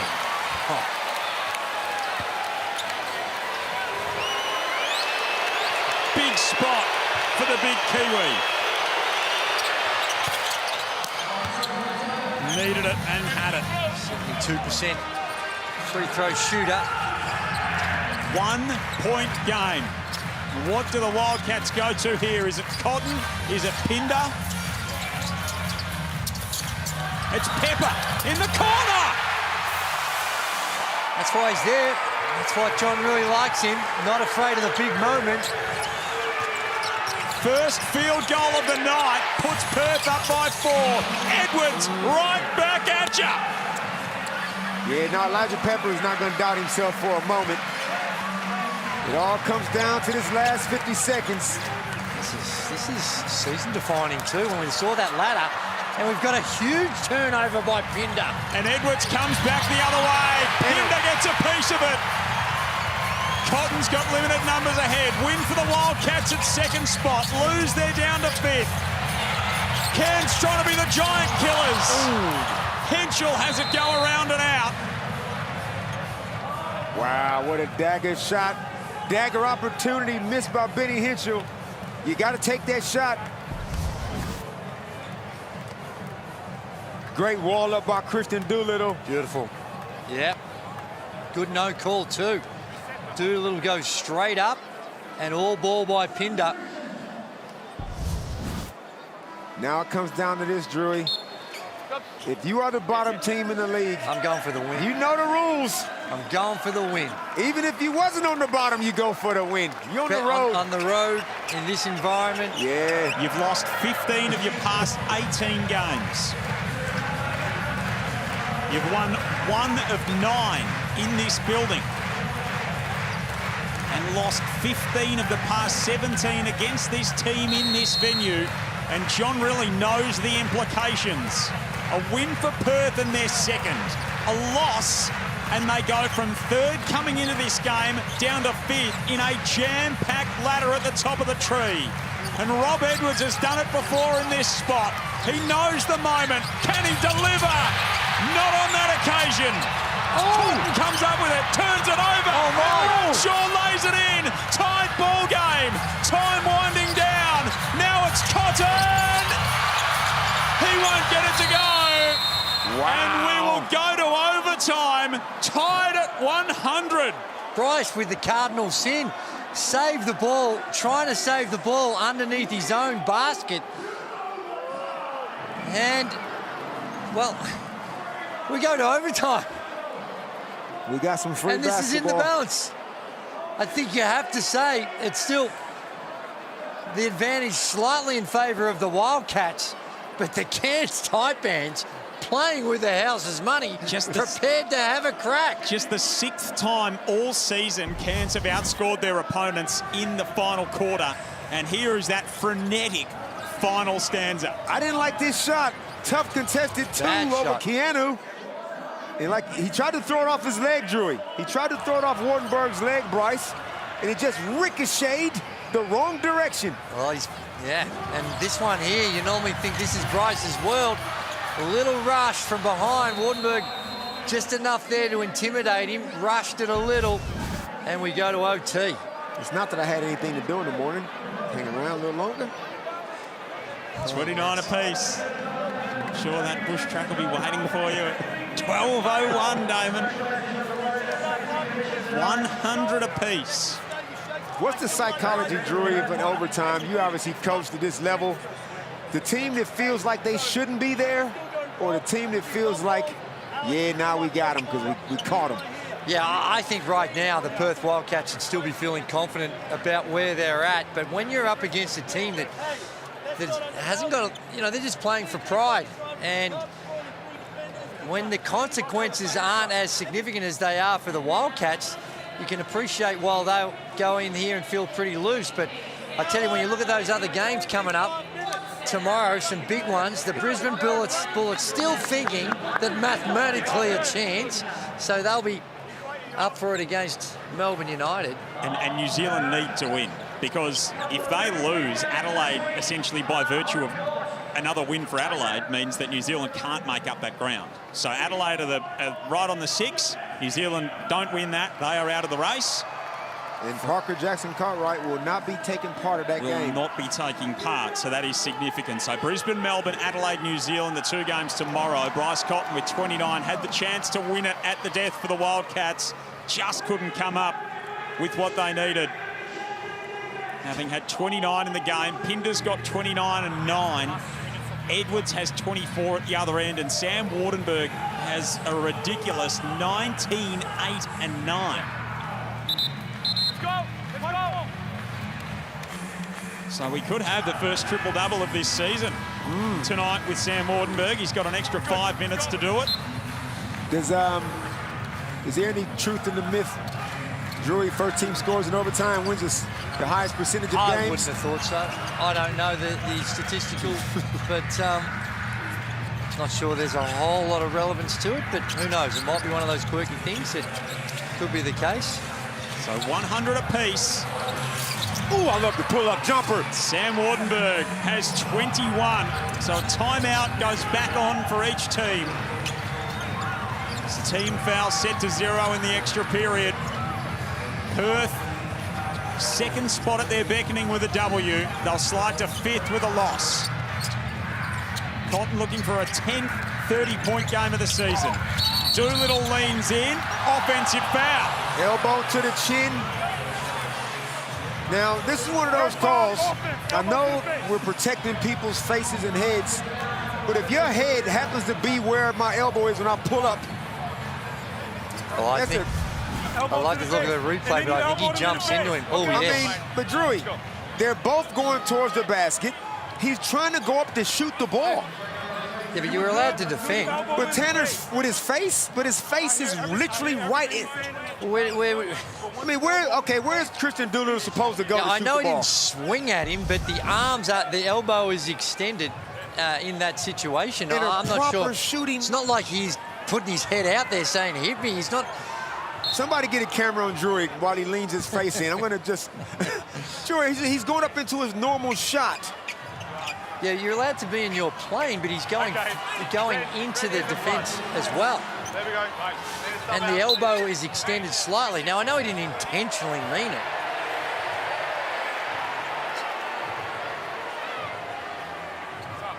It's only the third game this season that's gone to overtime. Perth and Tassie down in Tassie earlier in the season. The Taipans went to overtime against the 36ers. Jack Jumpers also went to overtime against Adelaide. So both of these teams have seen the scenario so far this season. Cairns up by 2. Edwards puts them up by 4. In Damon's imagination, the team that scores first in overtime tends to win. Henschel inside. He is fouled. You're not just confusing the basketball and the football rules, are you, for overtime? I think I might just be making up stuff. But right now, the Cairns Taipans, Christian Doolittle is on his 4th foul. Rob Edwards runs a ball screen, gets the Jesse Wagstaff switch, and went right at him, got a layup. And both times, they've both made baskets, have come off the dribble, and it's getting to the middle of the floor. You're on the left side, you're attacking to the right. First up, it was a Wardenberg pull-up, but that last one, with the urgency required in this game, that seemed a little too easy. And that's why Jesse has been subbed out. For all the good that Jesse does, you don't want him to fit in on the island with somebody like Rob Edwards. So Withers, Pinder, Cotton, Henschel, Doolittle, the 5 for Perth. Taipans going with Edwards, Higgins, Titcher, Galloway, Wardenberg, Bradshaw. Turnover. Number 16 of the game for the Taipans. And Cotton's got the opportunity to take full toll at the other end. Withers to Henschel, back to Withers. Pinder with the rebound. Double-double for Pinder. Adam Ford incensed on the sideline. Stepped out of bounds. He was just providing a little encouragement to the officials to let them know that Bryce stepped on the sideline.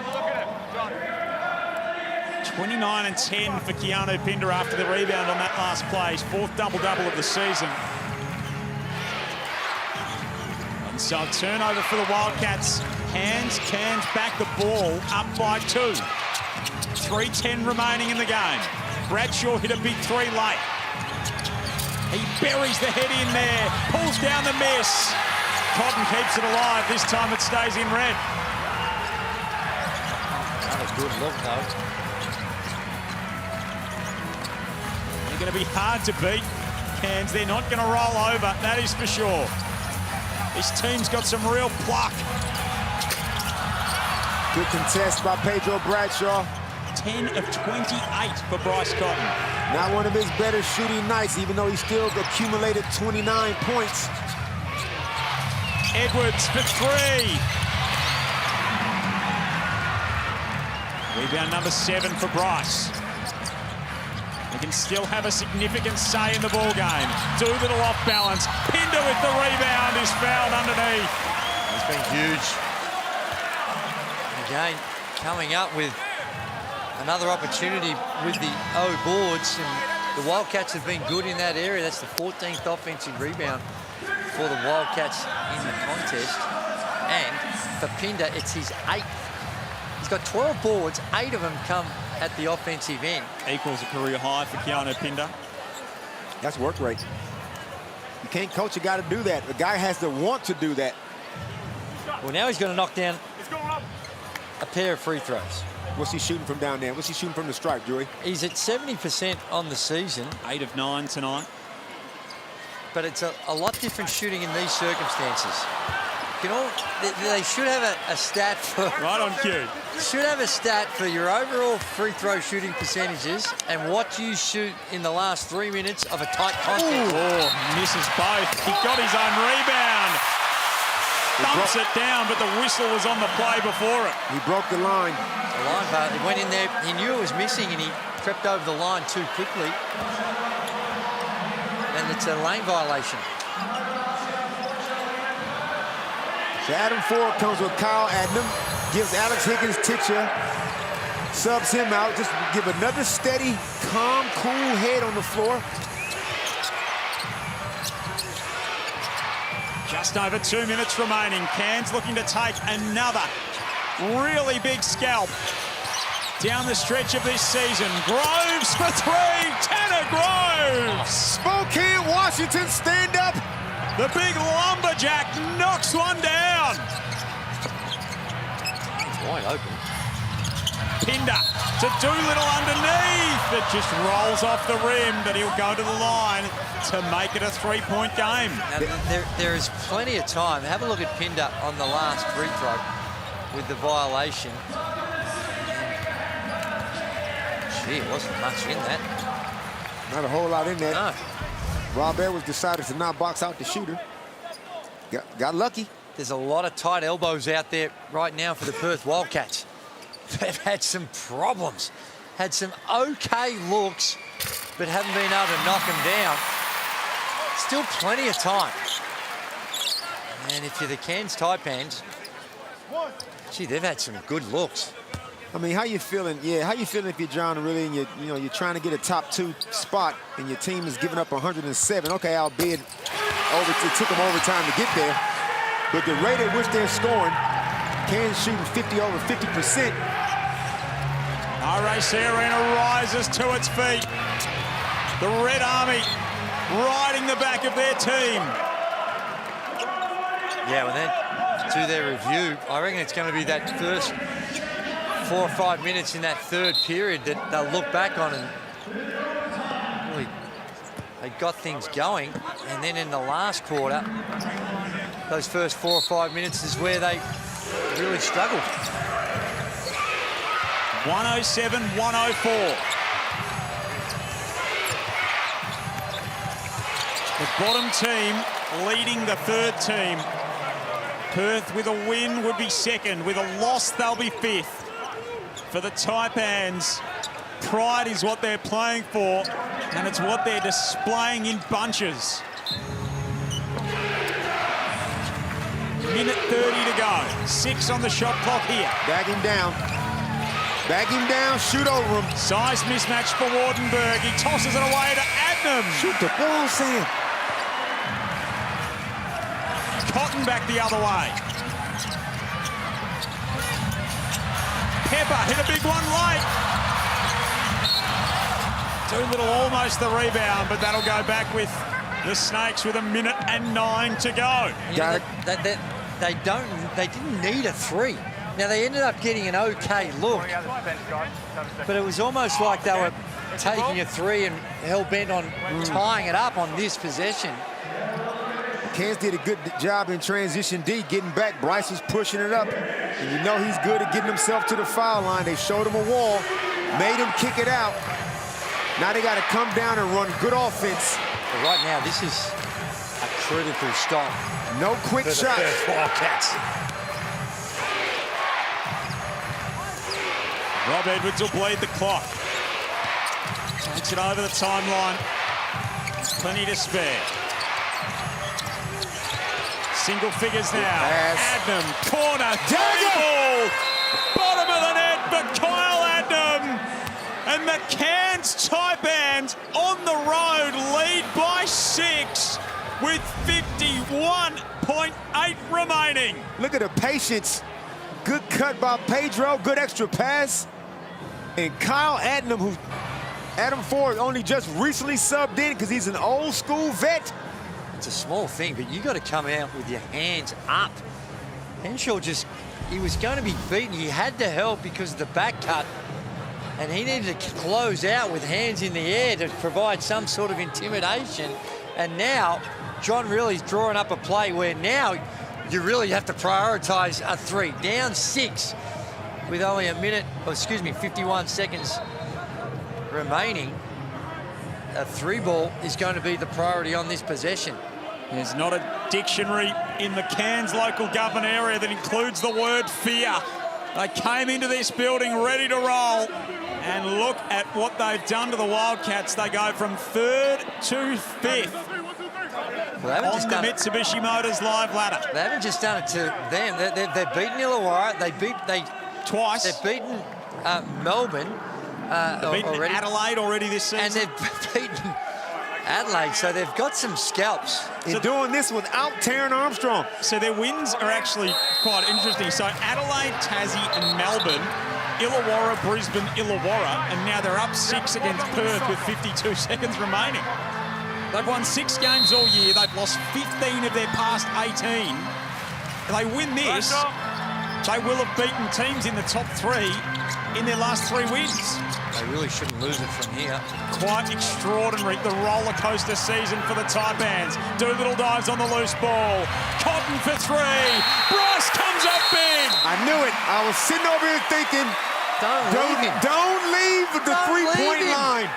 I understand it's a loose ball. Discipline, Drewy. Don't leave him. 32 for Bryce Cotton. That's the most open he's been all game from the three-point line. Now you can hear Tanner, no, Tanner. No, Tanner. Stay at home. 10 30-point games for Bryce Cotton this season.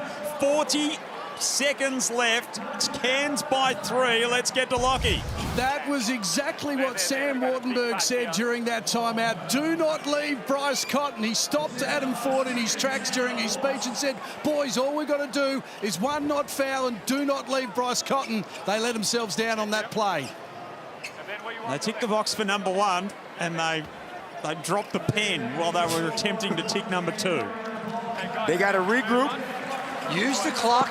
Use the clock. Get a score with under 30, and you're in a really good situation and still. They have been shaky late.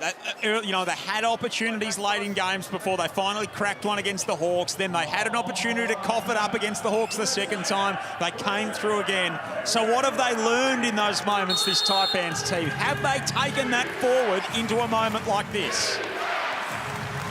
What have they got in the last 40 seconds up by 3? Can they execute? Can they take care of business? Or will Perth pull one from the fire? Rob Edwards can't connect. And there's a 2-second difference shot to game clock. And they've got the human flat throw. Oh, my! And Bryce Cotton cannot be stopped. He's got 35, and he rises to the challenge in the biggest of moments. Well, not only is it the 3 to tie it, he's fouled on the shot, and he's going to the line to put the Wildcats in front by a bucket. There was no surprise what he was going to do. Not sure why you wouldn't blitz it, try and take it out of his hands. Instead, they switch, and Groves is on him again. Now, that's not a bad effort, but he hits his legs, and he knocks it down. Joey Tanner's playing Twister out there. What are you talking about? Just double him. Coming off that screen, don't switch. Just double him, get it out of his hands, and make someone else beat you. Did he just score 7 points in how much time? Well, not yet, he hasn't. He's got 6.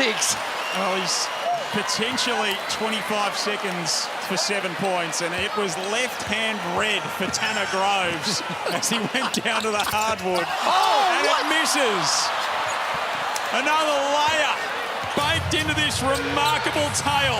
And now Rob Edwards could decide it. Tied at 110. Time winding down in overtime. Edwards slips, loses it, tosses it up. There's a foul on the play. Did he? There's a whistle on the play. He got fouled shooting it. Foul on Henschel. Did look like a lot of contact. Yes. Let's have a look. You push. Oh,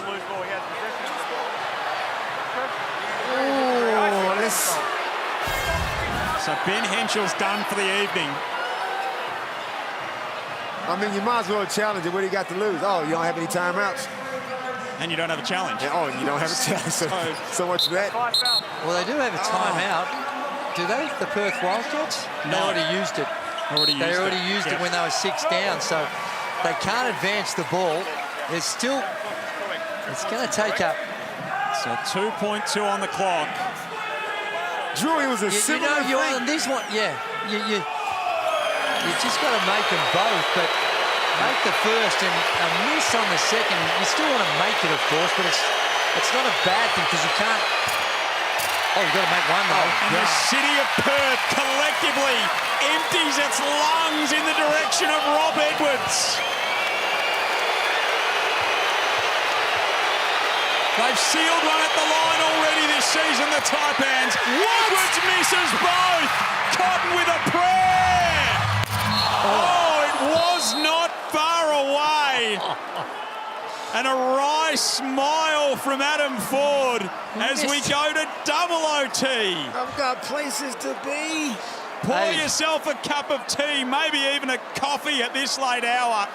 On the West Coast, it might be something a little bit stronger than that. Rob Edwards is an 80% free throw shooter. But what is he in the clutch, Drewy? Well, in this one, he's over. Coming into tonight, he'd missed 19 on the season. 19 of 94 he had missed, and he misses 2 at the line. And all his coach could do at him was laugh. Let me get this straight. They got a 6-point lead with the ball. They miss. Bryce hits a 3. They come down. Miss. Bryce hits another 3, gets fouled, and misses the free throw. Is that what just happened in like 30 seconds? Well, and then you've got to add Rob Edwards gets fouled and misses 2 free throws. What are the odds? I think the odds on this NBL season, right a lot there, of it have been wild. Right there, to me, Bradshaw needed to stay connected and double team him. Instead, he's all over. He's on ice skates all over the joint trying to guard Cotton. And not a bad effort, but just slips at the last moment. And not only slips, but who would have thought Bryce Cotton, under this circumstance, remarkable back-to-back threes, would then step up and miss a free throw? Oh.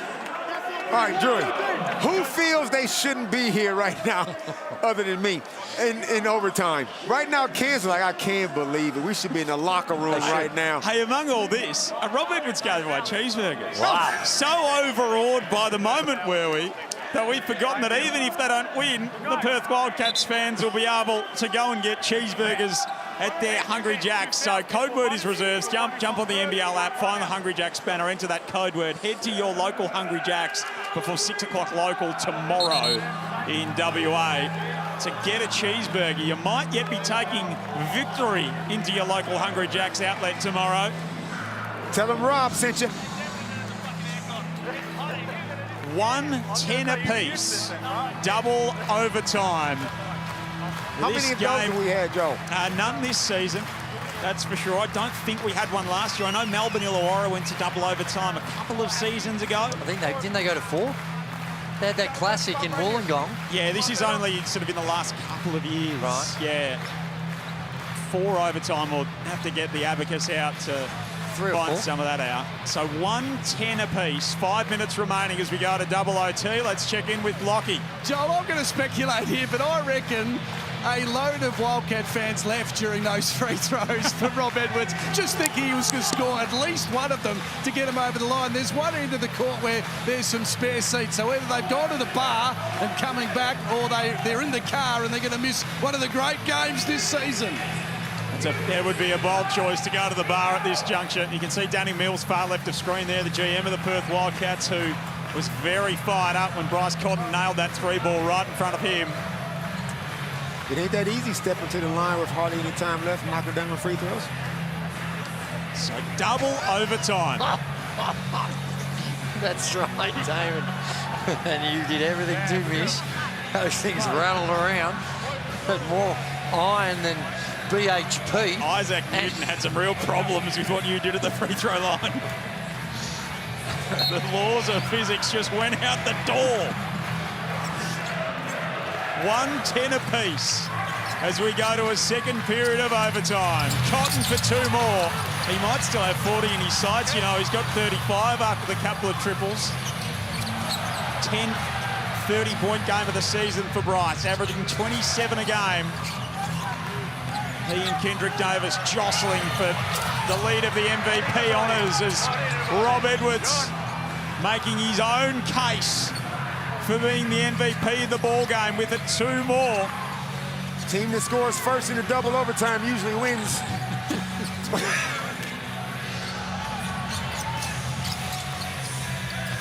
Doolittle to Withers. Edwards the rebound. They have really struggled from the three-point line. 13 of 37, but in overtime, they've missed a few wide open. Another big hit for Slamming Sam Wardenberg, who's got 24. Somebody come help Tanner. Somebody come help Tanner. He knows that he's seen it all before. This time Cotton can't deliver it in the same way. Kyle Adnam has been very huge during these overtime periods. Well, he has the experience and, of course, the ability to knock down the three ball. Rose underneath. It was too easy. There was a soft switch and rolling Tanner Groves down there, and a complete and total mismatch. Little ball pressure, they throw it straight to him. Easy too. This has been a real conservative defensive start to this second overtime by the Perth Wildcats, and Johnny really has to burn a timeout very early on, and you only get one in OT. Let's have a listen to him. Hey, you take Wardenberg, so we're 14, you'll get Groves. You're blue. Now, be up. We're 14 now. Hey, offensively, BC, okay, do. Quick snap, okay, do, KP, on you, okay? You just cut through Pep. Pep, you're coming off with KP, play, pocket pass, or just move it so then we can play the other side of the floor. Well, they've looked like the start of this second overtime.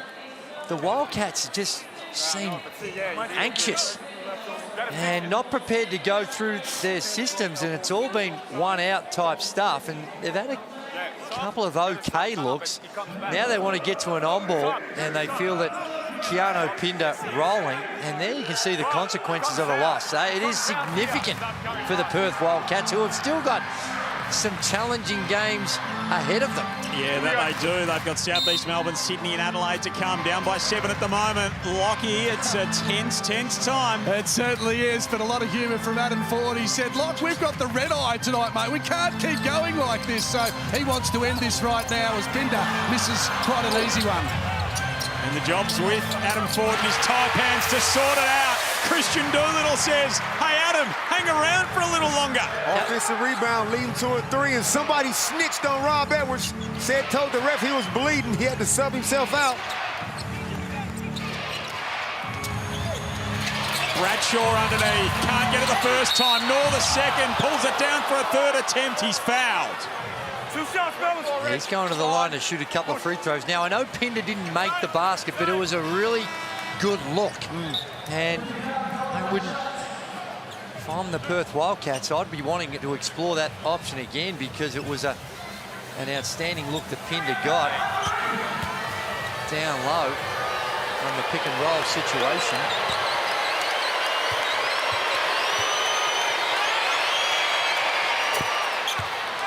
Bradshaw hits the first at the line.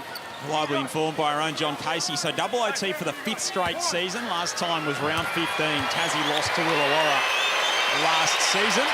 Looking forward to having Case part of our call tomorrow. Adelaide and New Zealand at the Adelaide Entertainment Centre. Melbourne, Brisbane, the early game in a Sunday double header. 119, 113. 2.5 remaining. Oh, Wardenberg denies Keanu Pinder in emphatic fashion.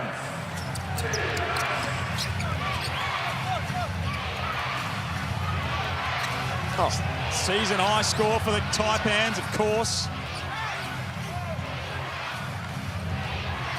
Nearly the biggest score that Perth have given up all season. Adnam driving inside. 6-point game, Perth ball. Doolittle. Pepper, mid-range shot, no. And Wardenberg comes up with it. Rob Edwards at the other end. He's fouled. Wow, catch our breath. What did we just see there? We saw a whole lot. We saw some defensive transition by both teams, but Rob Edwards got himself to the line. And we got Wardenberg really almost putting a nail in the coffin for the way that block shot. That was huge. Came up and coming help from the weak side. The stat line for Sam Wardenberg tonight, Drew, 24 points, 9 of 15 shooting, 9 rebounds, 9 assists, 2 steals, 2 blocks. Good Lord. Fair effort. There's a bit going on there. 3 fouls and 3 turnovers if you want to complete the set. 120 to 113. When have we seen numbers like this from both teams? Remember that Perth Illawarra game? They put up big points earlier in the season. It was 121. 111 or something like that, yeah. So they've got a habit of it, do the Perth Wildcats. 121, 111, spot on. Cotton putting the 3 up. He's fouled. He's going to shoot 3, and they need these shooting percentages for the Wildcats. It has really come off the ball in the latter stages of regulation in the overtime. They're down to 37% from the field, as opposed to the Taipans who are at 50. And there's a slight contact just coming forward. Drewy. Oy. Oh, come on. I don't know. That's that's a brush of the garments. They're talking about protecting the landing space, and Sam he tried to get skinny and move out of the way, but it is what it is. Spare a thought for those who score the game with pen and paper, who are rapidly running out of real estate and possibly ink. Yours truly. 3 free throws go for Bryce. 5-point ball game, 1:50 to go. Remember, Perth were down by 6 with 40 seconds left in the first period of overtime and forced a second extra stanza. And the Snakes have had the questions about the execution late. How do they close this one out? They almost turn it over. 4 seconds now for Wardenberg, who needs to shoot, does, and doesn't hit. Kyle's got to do a better job. He took like 22 dribbles. I know, again, the big scheme of things, he used up the whole shot clock, but that was 0 offense. And it's got to end up. Edwards has got a tech foul on Sam Wardenberg. What? So Sam Wardenberg's night is done. That is just... Now, he thought he got fouled. Didn't look like there was any contact. And he was pretty irate with that call, was Wardenberg, Lockie. Gee, I hope he did a lot. I hope he did a lot more than what we just saw on the television to earn that tech. Calm down, refs. Come on, you can't be calling techs like this. It's double overtime. He's missed the free throw, so... Yeah, but he's out of the game, Drewy. That's... So foul out for Sam Wardenberg. And we stay at 116, 121. What a gripping finish to an enthralling contest throughout. Bryce Cotton trying to put another mark on things. Who touched that last? Perth. Out of bounds. They'll take a look at it. 24 red. Great job by Pedro Bradshaw and Kyron Galloway. You got to take away Bryce's 3. Bryce did a good job penetrating. It just has not been Bryce's shooting night. 12 of 34, Drewy. It's a lot of shots. Let's have a look. I think that's come off Bradshaw with the last touch. A lot of hands in there. Maybe this angle, but it looked like Bradshaw with just a glancing blow. From the other angle, it looked like, here, have a look here. Ready to go, please. Did that touch Bradshaw? I got no idea. Wagstaff is deemed to have the last touch, so it's going the way of the Taipans. Wait.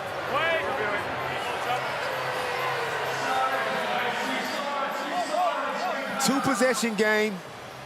You got to use up at least 20 of these seconds Unless, of course, you break this press and get yourself an easy layup. It's the most field goal attempts by Bryce Cotton in a game by 6. Previous most was 28. He's had 34 attempts. That is quite a staggering stat considering his many achievements. Well, it's double overtime, so had a few more minutes to play with. Absolutely. And the seconds wind down here. Edwards up by 5, the Snakes trying to close it out. Ball poked away. They'll have 2.8 to get something happening and try and ice the game. No timeouts for Perth. Both teams in the bonus. Second period of overtime in a Saturday night doubleheader. Pinder pokes it loose. Time is winding down.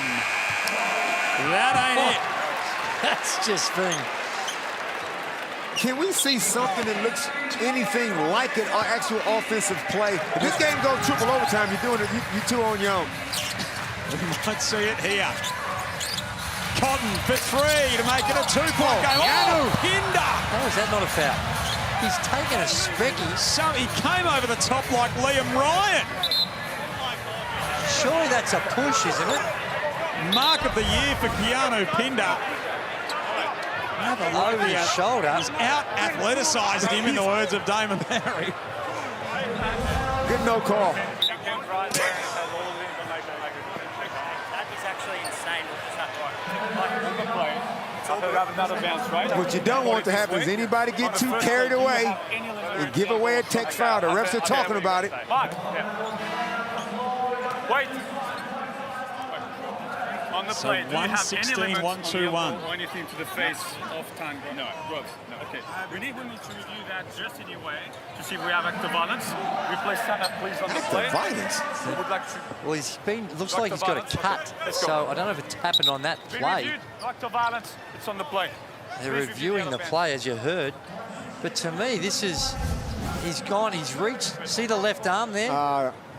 But active violence? We got to change the terminology. 121, 116. Let's check in with Lockie.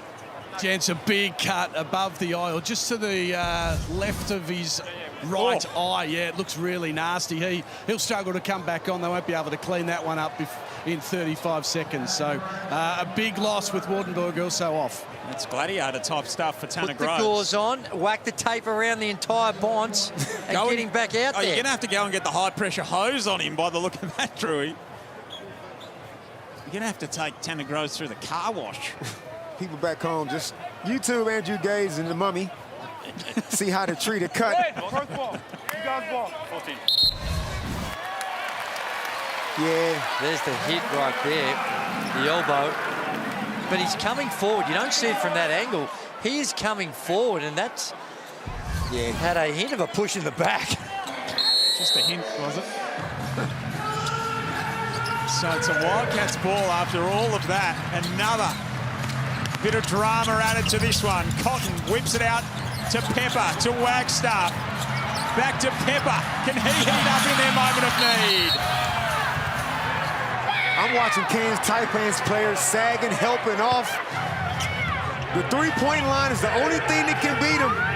Well, they guarded well that possession. Took the 3-ball completely away from him. You got to foul now if you're Perth. You got to foul. You got to start the foul game. 5 points the difference. That's what Christian Doolittle does. Fouls Kyron Galloway. Stop. Kyron Galloway is an 84% free throw shooter. Christian Doolittle has fouled out to join Ben Henschel, Sam Wardenberg, and Alex Higgins-Titcher with a 5th foul.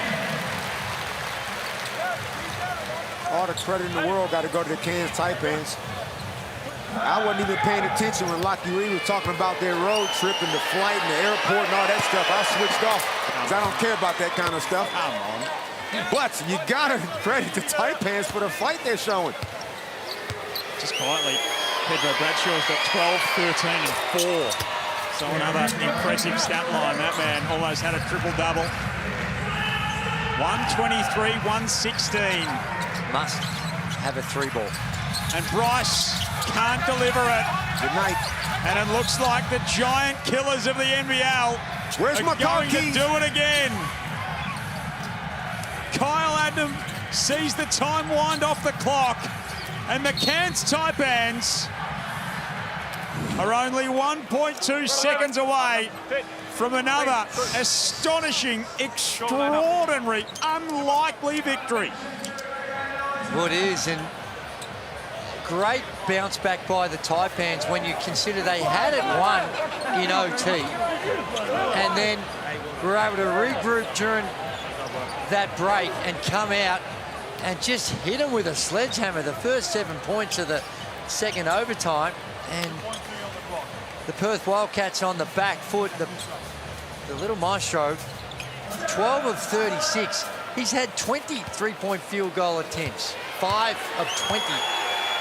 We've seen that happen. A couple of guys have got up 20. We've seen DJ get up 23 for Adelaide. Yep. We saw Chris Golden get up about 19 against New Zealand.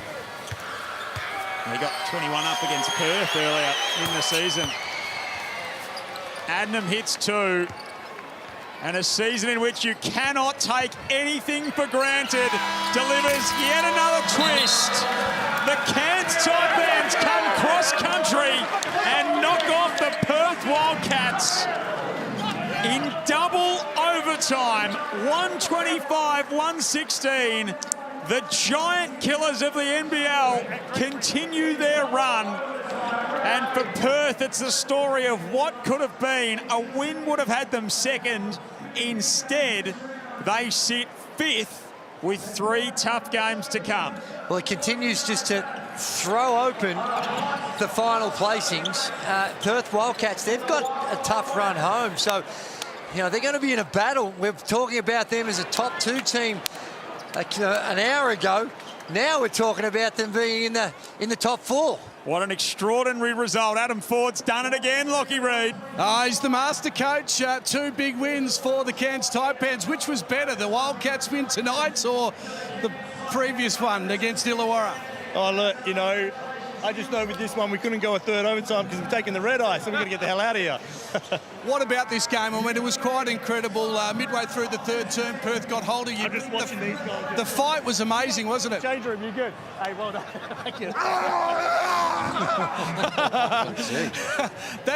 It's just an amazing fight, isn't it, from this club? That's what I've always said. I mean, I love the guys, right? Even when we're down numbers, we're down players, they roll up and work hard, practice. They didn't deserve the 15-game losing streak. We made the adjustments. And it's cool now sort of seeing the fruit, you know. Good job, buddy. I don't even know what the hell I'm saying. It's good. No, congratulations on the win. Get this man a new contract. That's what I say. Absolutely, Lockie. What a remarkable performance from him and his team once again. 125-116 in double overtime. Just their 7th win of the season, the Cairns Taipans. And they have now knocked off first and what was third in back-to-back games. We'll wrap it all up after this.